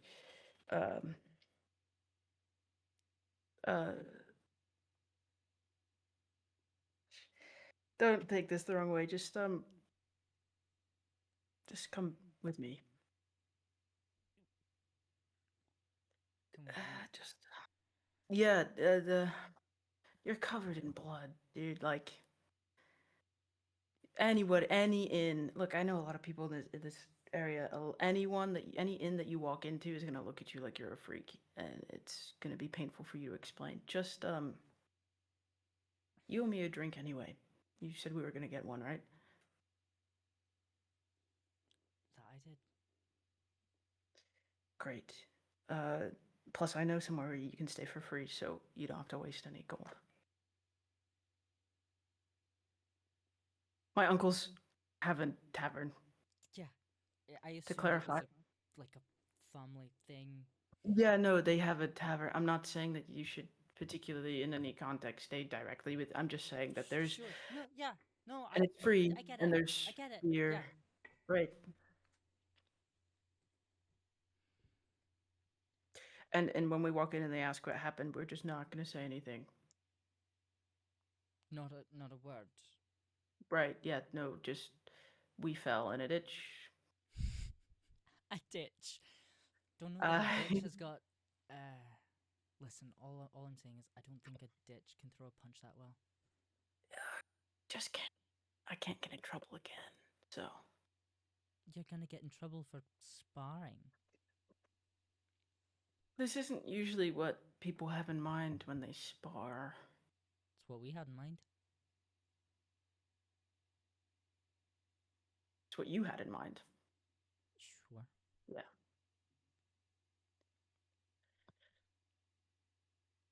I won't say a word. Well, I'll let you handle no, it. yeah, well, just sure, yeah, just I feel bad. I you help me out. I'll help you out. So, and anyway, Nadia and Graham are there, and they're company, and if you need to go back, and tomorrow, then one of us can take you. At least you're not alone. Then there'll be someone that that can, unless you're staying longer. I don't want to. We can work out the details later. Yeah. Sure. So, not that far. It's like, how far is it? Like 10, 15 minutes, 20 minutes? Yeah. Yeah, it's like it's like 15, 20 minutes walk from here. Yeah, just Lead the way. yeah. She's gonna start walking off. She follows after. Sweet. Just let me pause.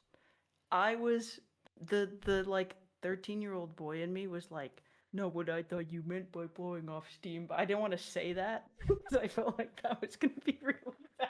And it's green? Yeah, you're What the green, bro. fuck? That goes in?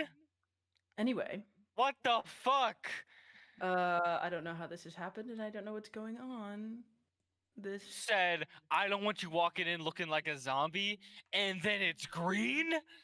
What are we doing? look, I've said worse Oh things in my real life that have days. worked way better. Oh my So, days. yeah, they'll walk and Yahli will be like, so good time with Lenny then.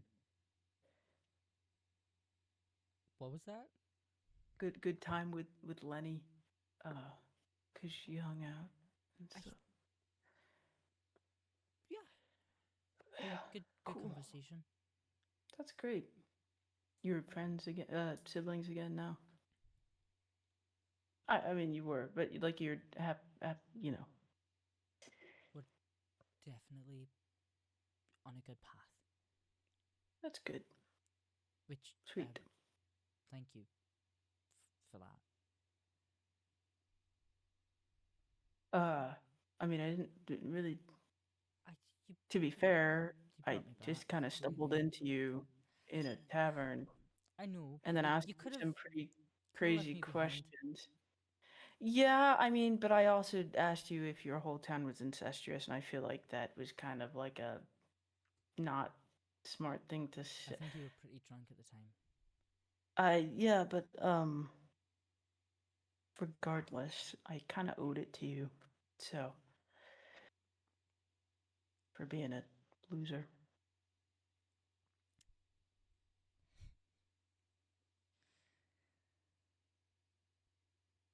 Listen, just Uh, thank you for letting me come with you. You're welcome. You can yeah, I mean, if you see us out, you're welcome to join. You're not hungry, are you? I could eat. Great. Yeah. It's pretty late. I reckon they've probably got some stew going on or something. Brought a big old leg in, and they're gonna be they're they'll ask questions. So you might as well sit down for dinner and answer 'em.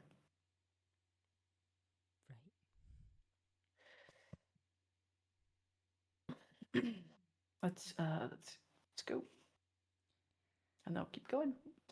Yeah, you keep going. We'll cut back to Caspar. You are alone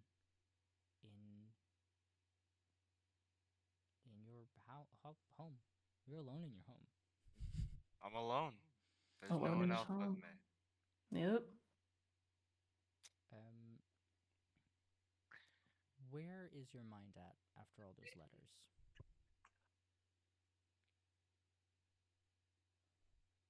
Caspar feels selfish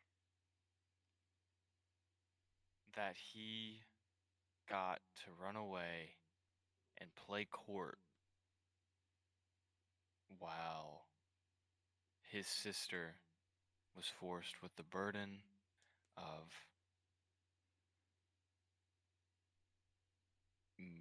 being the next ruling member of the Kulson family.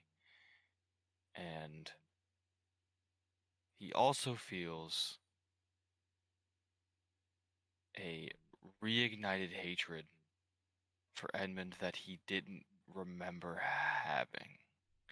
He didn't remember having as much hatred, just a steady resentment, but almost as if it was already there. His hatred for Edmund returned. And more so than that, his heart is going out towards his sister. So he'll sloppily put his table back, and he'll retrieve some parchment, and he's going to begin drafting a letter to Catherine, and sets aside another letter addressed to Edmund and Serena Kulson, but he will not write it yet.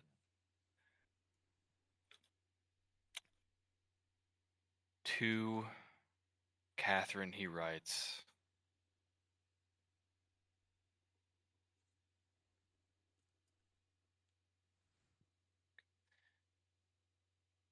"To my dear older sister Catherine, I am overjoyed to see that you have written me in the time that I have been gone from the capital of Elmira. I am currently undergoing a very important line of work with a group of very strong and very intelligent and very capable people.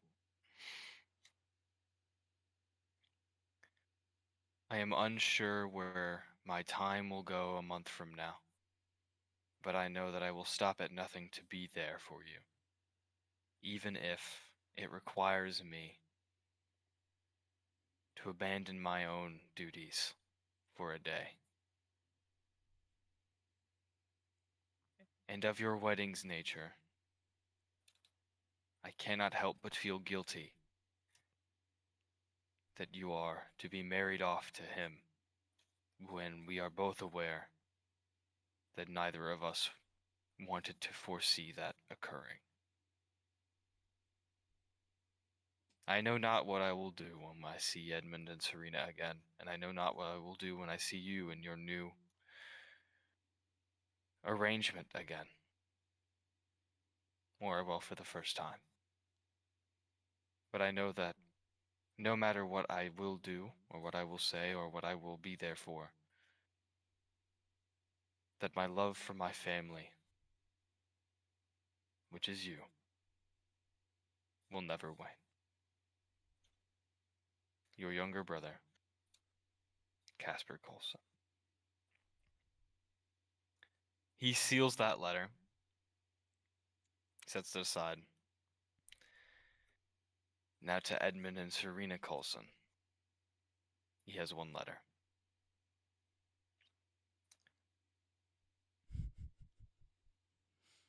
Edmund Kulson, I will address you of your name and not the status you seem to be so obsessed with taking when we are in the presence of other nobles. I have heard that Catherine is to be married, and not of her own decision. I believe that many men are born into this world and many nobles are born into this world, and of you I believe you are the most cowardly. You hide behind your children. You hide behind me.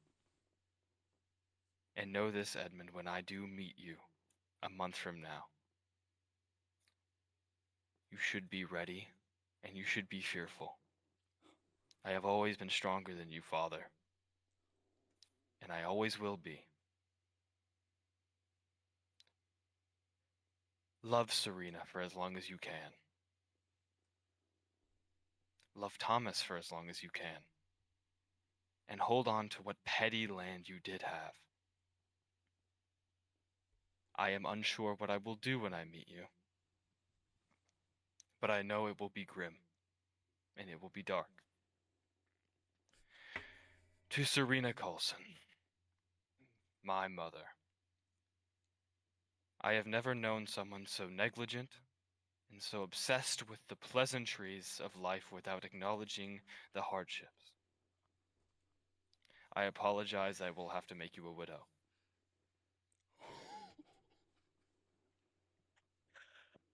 Yet, I know that you would not have cared for anyone else but yourself or your other son. So I imagine it won't hurt you too hard. Caspar Kulson. And he will seal the letter and place it above the letter to Catherine. And then he will take out one last parchment. To Thomas Kulson. I cared not to read your letter. Do not be at the wedding when I arrive. He will seal the letter, place them all atop of each other, and they will be sent in the morning. Great. Fuck, dude. God damn. That was insane. God damn. I'm gonna have to clip that. Can you please, for me, roll roll a d20 and add your spellcasting modifier? Okay. You just straight threatened a noble. Well, That's nuts. we have the same last name. Yeah, well, That would be a 17. Great. I'm gonna take that number. That's 17. I'm gonna put it right here. Don't let me forget about it. It's here. I'll write it down for you. Caspar, you write these letters, you seal them, you set them aside to be sent in the morning. You find your way to your room where you settle for the night, knowing that you will have restless sleep and that you will wake up just as tired in the morning as you were before you went to bed. And as Caspar tosses and turns in his bed, we will change scenes for the very last time to follow Yahli and Isabel. I don't think it's fair that I have to follow that up. I'm not gonna lie. That's crazy work. We follow Yahli and Isabel home.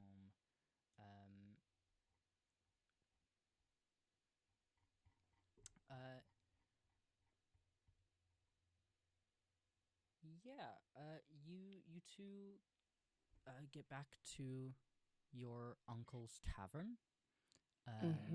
Are you going in the front entrance, or are you going to the back door, which is the front door of your house? The rooms are in the bar, right? The Or they the inn rooms are technically like past the bar, so you go through the front door here and then walk through the bar area to the other end of the room where the there's a bar seem hallway. kind of busy. Right now the bar looks pretty full. Yeah, okay. Back entrance, please. Into the house. Yeah, you dip down the alley, around the back, and open that back door. You walk in. Isabel follows you, and you see Rook and Kay asleep on the couch where you saw them last. Just kind of snuggled up together.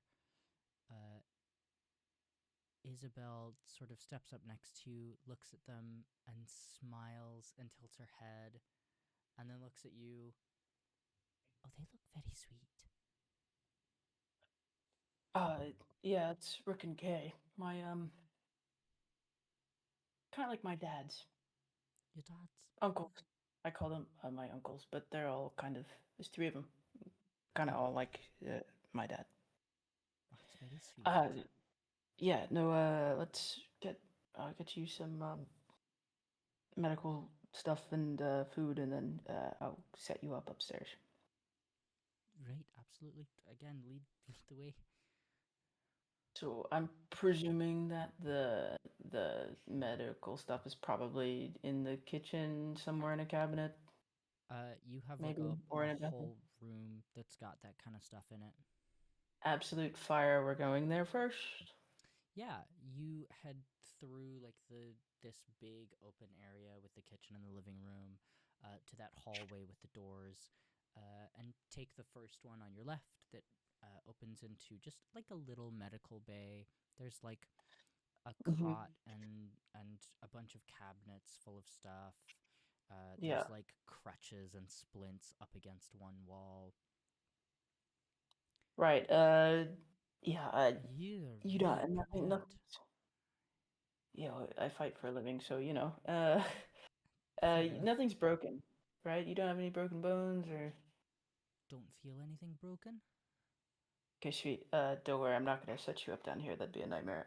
And Yahli will presumably know where everything is, so rifle through and find like butterfly bandages and some gauze and some disinfectant, and just like grab it out and hand it to Isabel. Yeah, she takes these supplies and kind of sits herself down on the like cot that's in there. Um, begins like doing what she can, but she's like missing areas or like struggling to do it herself. Um, Um, yeah, Yahli will help out. okay, cool. Uh, you help out and very quickly like get her bandaged up and cleaned up. Um, there are a few moments where she kind of like just looks at you and then will like kind of look away and drift back to you. Um, and that happens a few times. Uh, Yeah. This is so awkward. No, Yali will likely not notice, because Yali probably won't notice. So, because she's pretty dense. So, they'll continue doing what they're doing. Um, grab some stuff for themselves, shove it in some pockets because she'll do it later. And it's like, okay, let's grab you some food and I'll set you up in a room. but you're just gonna leave yourself like this? I'll sort myself out when I go to bed. No, that doesn't seem very fair. Fair. Just fair. You brought me back here, patched me up, helped me out with it. Sit Yeah. down. Well, you were missing some spots. Sit down. Okay.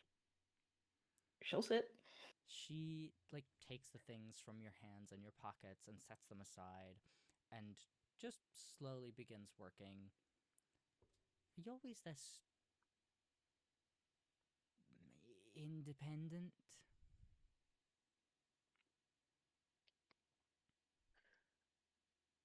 Uh, you, I would say so. Yeah.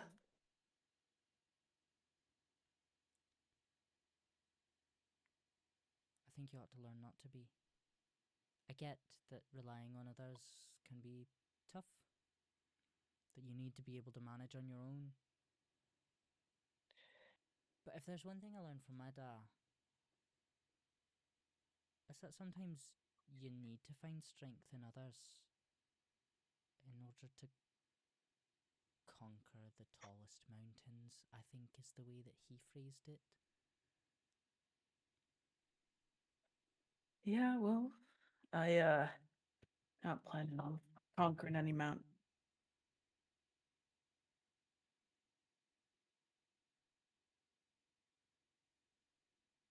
Well, sometimes the mountains are just there, even if you're not planning on having them. Yeah, and sometimes you can walk around them. It takes a little bit longer, but you still get just over it.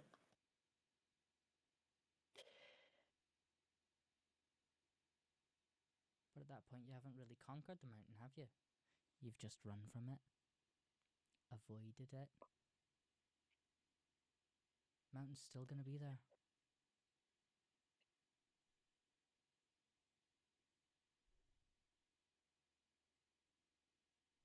running.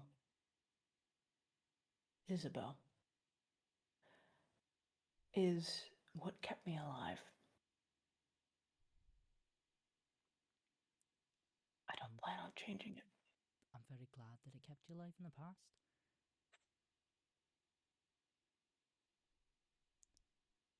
But life can throw a lot of curveballs at you. Gotta be willing Yeah. to adapt. And I am. And sometimes you don't have to run. You can settle, at least for a little while. You know, someone told me that not long ago. And I didn't listen. And I think she was right. But So you're not going to listen again.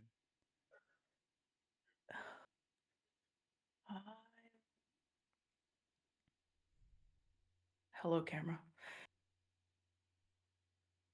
I'm in too deep. Those old habits die hard type of thing. What do you think is going to get any better? I don't expect it to. I want it to, but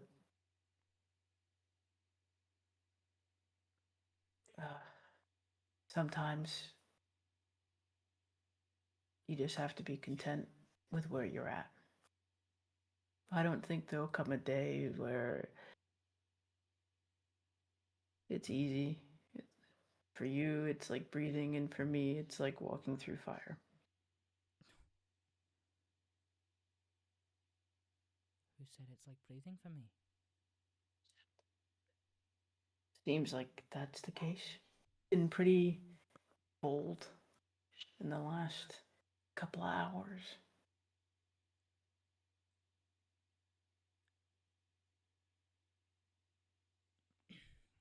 She finishes bandaging you up and sort of leans back. Right, well, you're good to go. Rooms are upstairs? Yeah, you don't want any food, or? Kind of steps away. No, I think I've taken up enough of your time already. And It's moves to the door. not like that. Damn. Gets into the hall and makes her way to the stairs.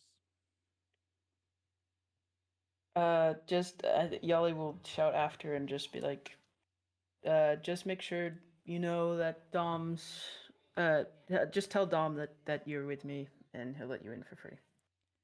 Sure thing. And then you hear the door at the top of the stairs close. Yeah. Yeah. Yeah.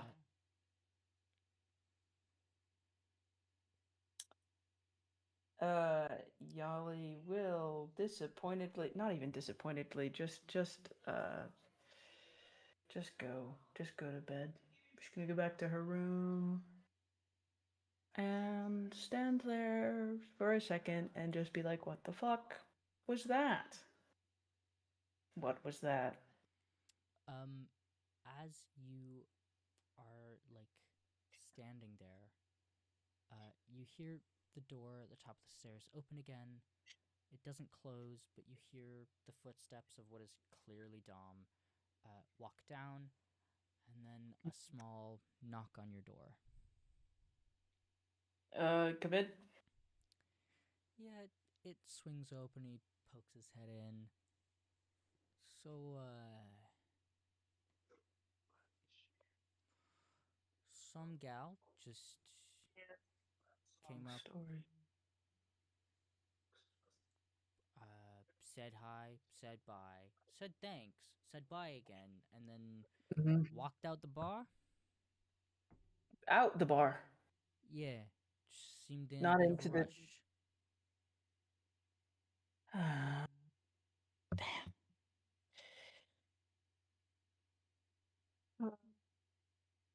You know, I just keep fucking things up recently. So what'd you do? Good session, guys. It's a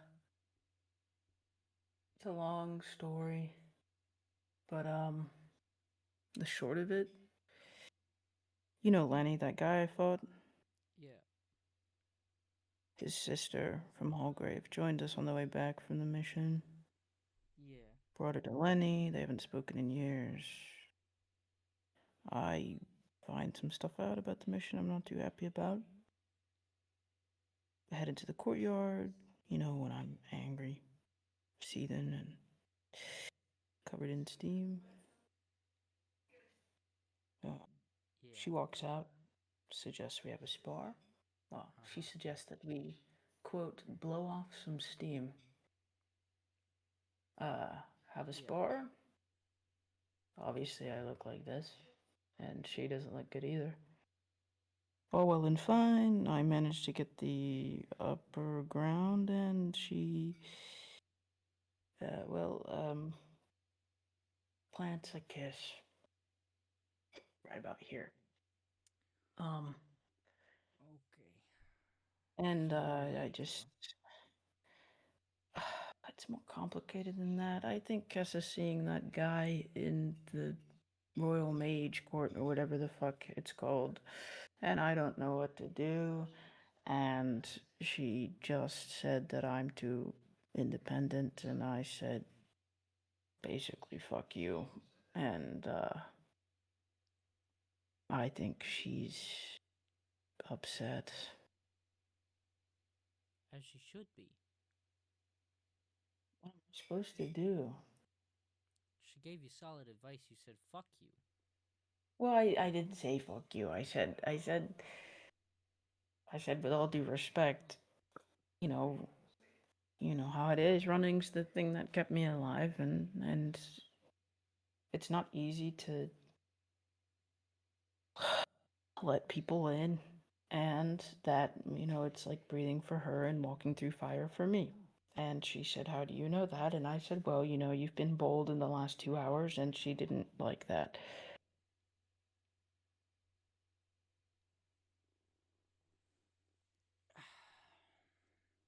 You know, as smart as you can be sometimes, you're a fucking dumbass. I don't know what I'm supposed to do. I mean, 2, 3, 4 hours ago, you were saying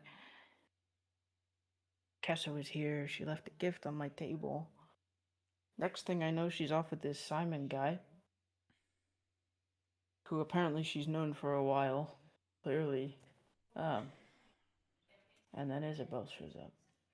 You know, there's a lot you gotta learn about relationships. Like a lot. They're From complicated, you, alright? I'm People. supposed to learn. Listen, I know a lot more than you think I do. Mm-hmm. Sure. Well, how you think I've been able to stick with Rook and Kay this whole time? Huh? You're just lucky they like you. Oh, lucky. Nah, I worked for that shit. Alright? Sure you did. Yeah, I'm sure. Those two, they wouldn't take my bull for longer than a day. You gotta know how to navigate it. And listen, I I don't I don't advocate for you to lie to the people that you want to keep in your life. But sometimes you gotta just let them have their peace. Alright? She's trying to connect to you, trying to be there for you, trying to offer some sort of support and comfort. You don't just go around saying, yeah, easy for you to say. You can say thank you, or I'll think about it. You gotta be a little more tactful. I just didn't. I didn't want her to think that I wanted something, because I don't know if I do. and the So easiest tell thing her for me that. to do was to put distance. Yeah, but you tell someone that, and it just then you have to talk about what happened and why and how you're still hung up on it, and that's a lot of information for Alright, someone I don't really know to know. Yahli. You don't gotta go spilling your guts. Alright? If the person really cares, they really care, they'll leave you to it. And if they don't, then fuck them. If they push, they try to make you share, then they don't give a shit about you, okay? At that point, you kick them out of your life, you never see them again. And if you do, it's because you're giving them a good right hook. So what am I supposed to do now? I think you need some time to get out of that head of yours. You're probably exhausted. Sounds like the day was stressful as hell. So you get some sleep. Sure. And she'll go home or to another inn or wherever and she'll get some sleep. And it'll be fine. Alright? And then tomorrow, you go apologize. You tell her the truth. And Tell what her am I you're supposed to do stressed. about it? Tell her you're stressed. Tell her you don't really want to talk about all those things. Tell her that you're trying to figure other things out. That life is difficult and that you appreciate her trying to help, because I'm sure you do, but that it's not the right way to help. Because again, if she cares, she'll change how she's trying to help you to something that will be good for you. But she can't do that unless you're honest with her, at least a little bit. What am I supposed to do about Kessa? What do you want to do about Caspar, huh? I don't know. I don't like it. And I know it's not my place because I left. And I shouldn't have left. What, you And want now her I'm in back? a bunch of shit. Kinda, yeah. Tell her that. Have a What, while she's conversation all with her. over Simon? She doesn't even want to have a conversation with me. I'm sure that that's not true. Come on. She's been asking about you the whole time you've been gone. Yeah, and then I show up and she doesn't even want to come near me. Yeah, with the attitude you've been having, you've been stressed. You've been awkward. Alright. You've been out of your mind. But besides that, I've of always been course, the awkward. beginning is going to be awkward and rough. Neither of you know how to start the conversation. That doesn't mean you don't want to have it. And what am I supposed to do when I say, yeah, I shouldn't have left? And yeah, I fucked it up. What am I supposed to do then? Because God knows she's just going to turn around and say, yeah, you fucked up and I want nothing to do with you. You don't know that. And it's pretty clear that she doesn't want nothing to do with you. Like I said, she's been asking about you. She left that gift for you.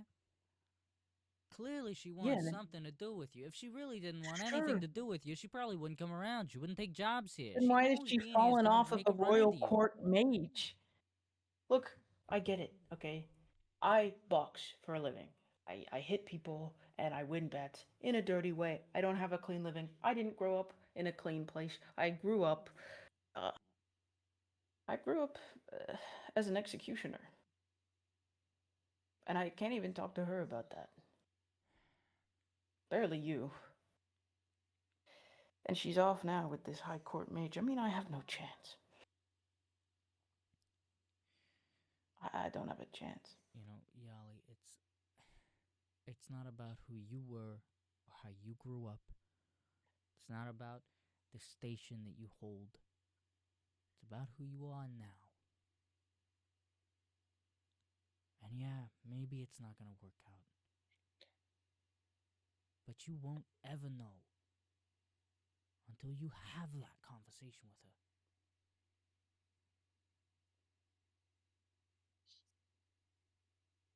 her. Right.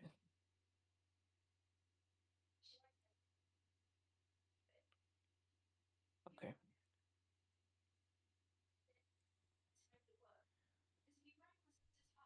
Listen, doesn't all have to happen now, but it's gotta happen sometime. The longer you wait, the less of a chance you've got.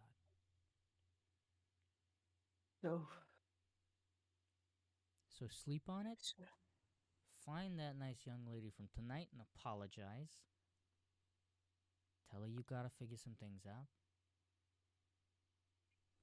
Figure those things out. One step at a time. Right. Okay.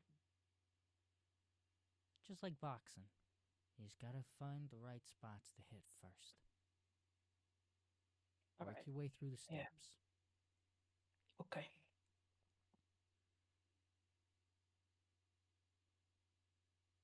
Alright. I'll try. He hooks a hand around the back of your head and pulls you like closer and down a bit and presses a kiss to like the top of your head. Mm-hmm. I love you, kid. Now get some sleep. And you better shower in the morning. You stink. Alright. That was unnecessary. He ruffles your I was hair. going to. He ruffles your hair and chuckles. Yeah, sure you were. And heads out and closes your door. Alright. And that is where we are going to end this session. Bang! That was long. Yeah. Yeah, I had to end my recording early. I had to be like, I had to cut it close. Oh. When did you end it? Long ass session. Yeah. When I said good session, guys, I had to like make an end point. Ooh. Oh yeah. I mean, you didn't speak after that, so fair. And that's where we'll leave it for now, adventurers. Thank you for sticking with us and for your patience while this episode arrived a little later than planned. Sometimes even the best laid plans fail an initiative roll. But fear not, next week's episode will arrive on time, as foretold by the dice and the editor. Until then, take your long rest, keep your blade sharp and your spells prepared, and we'll see you next session.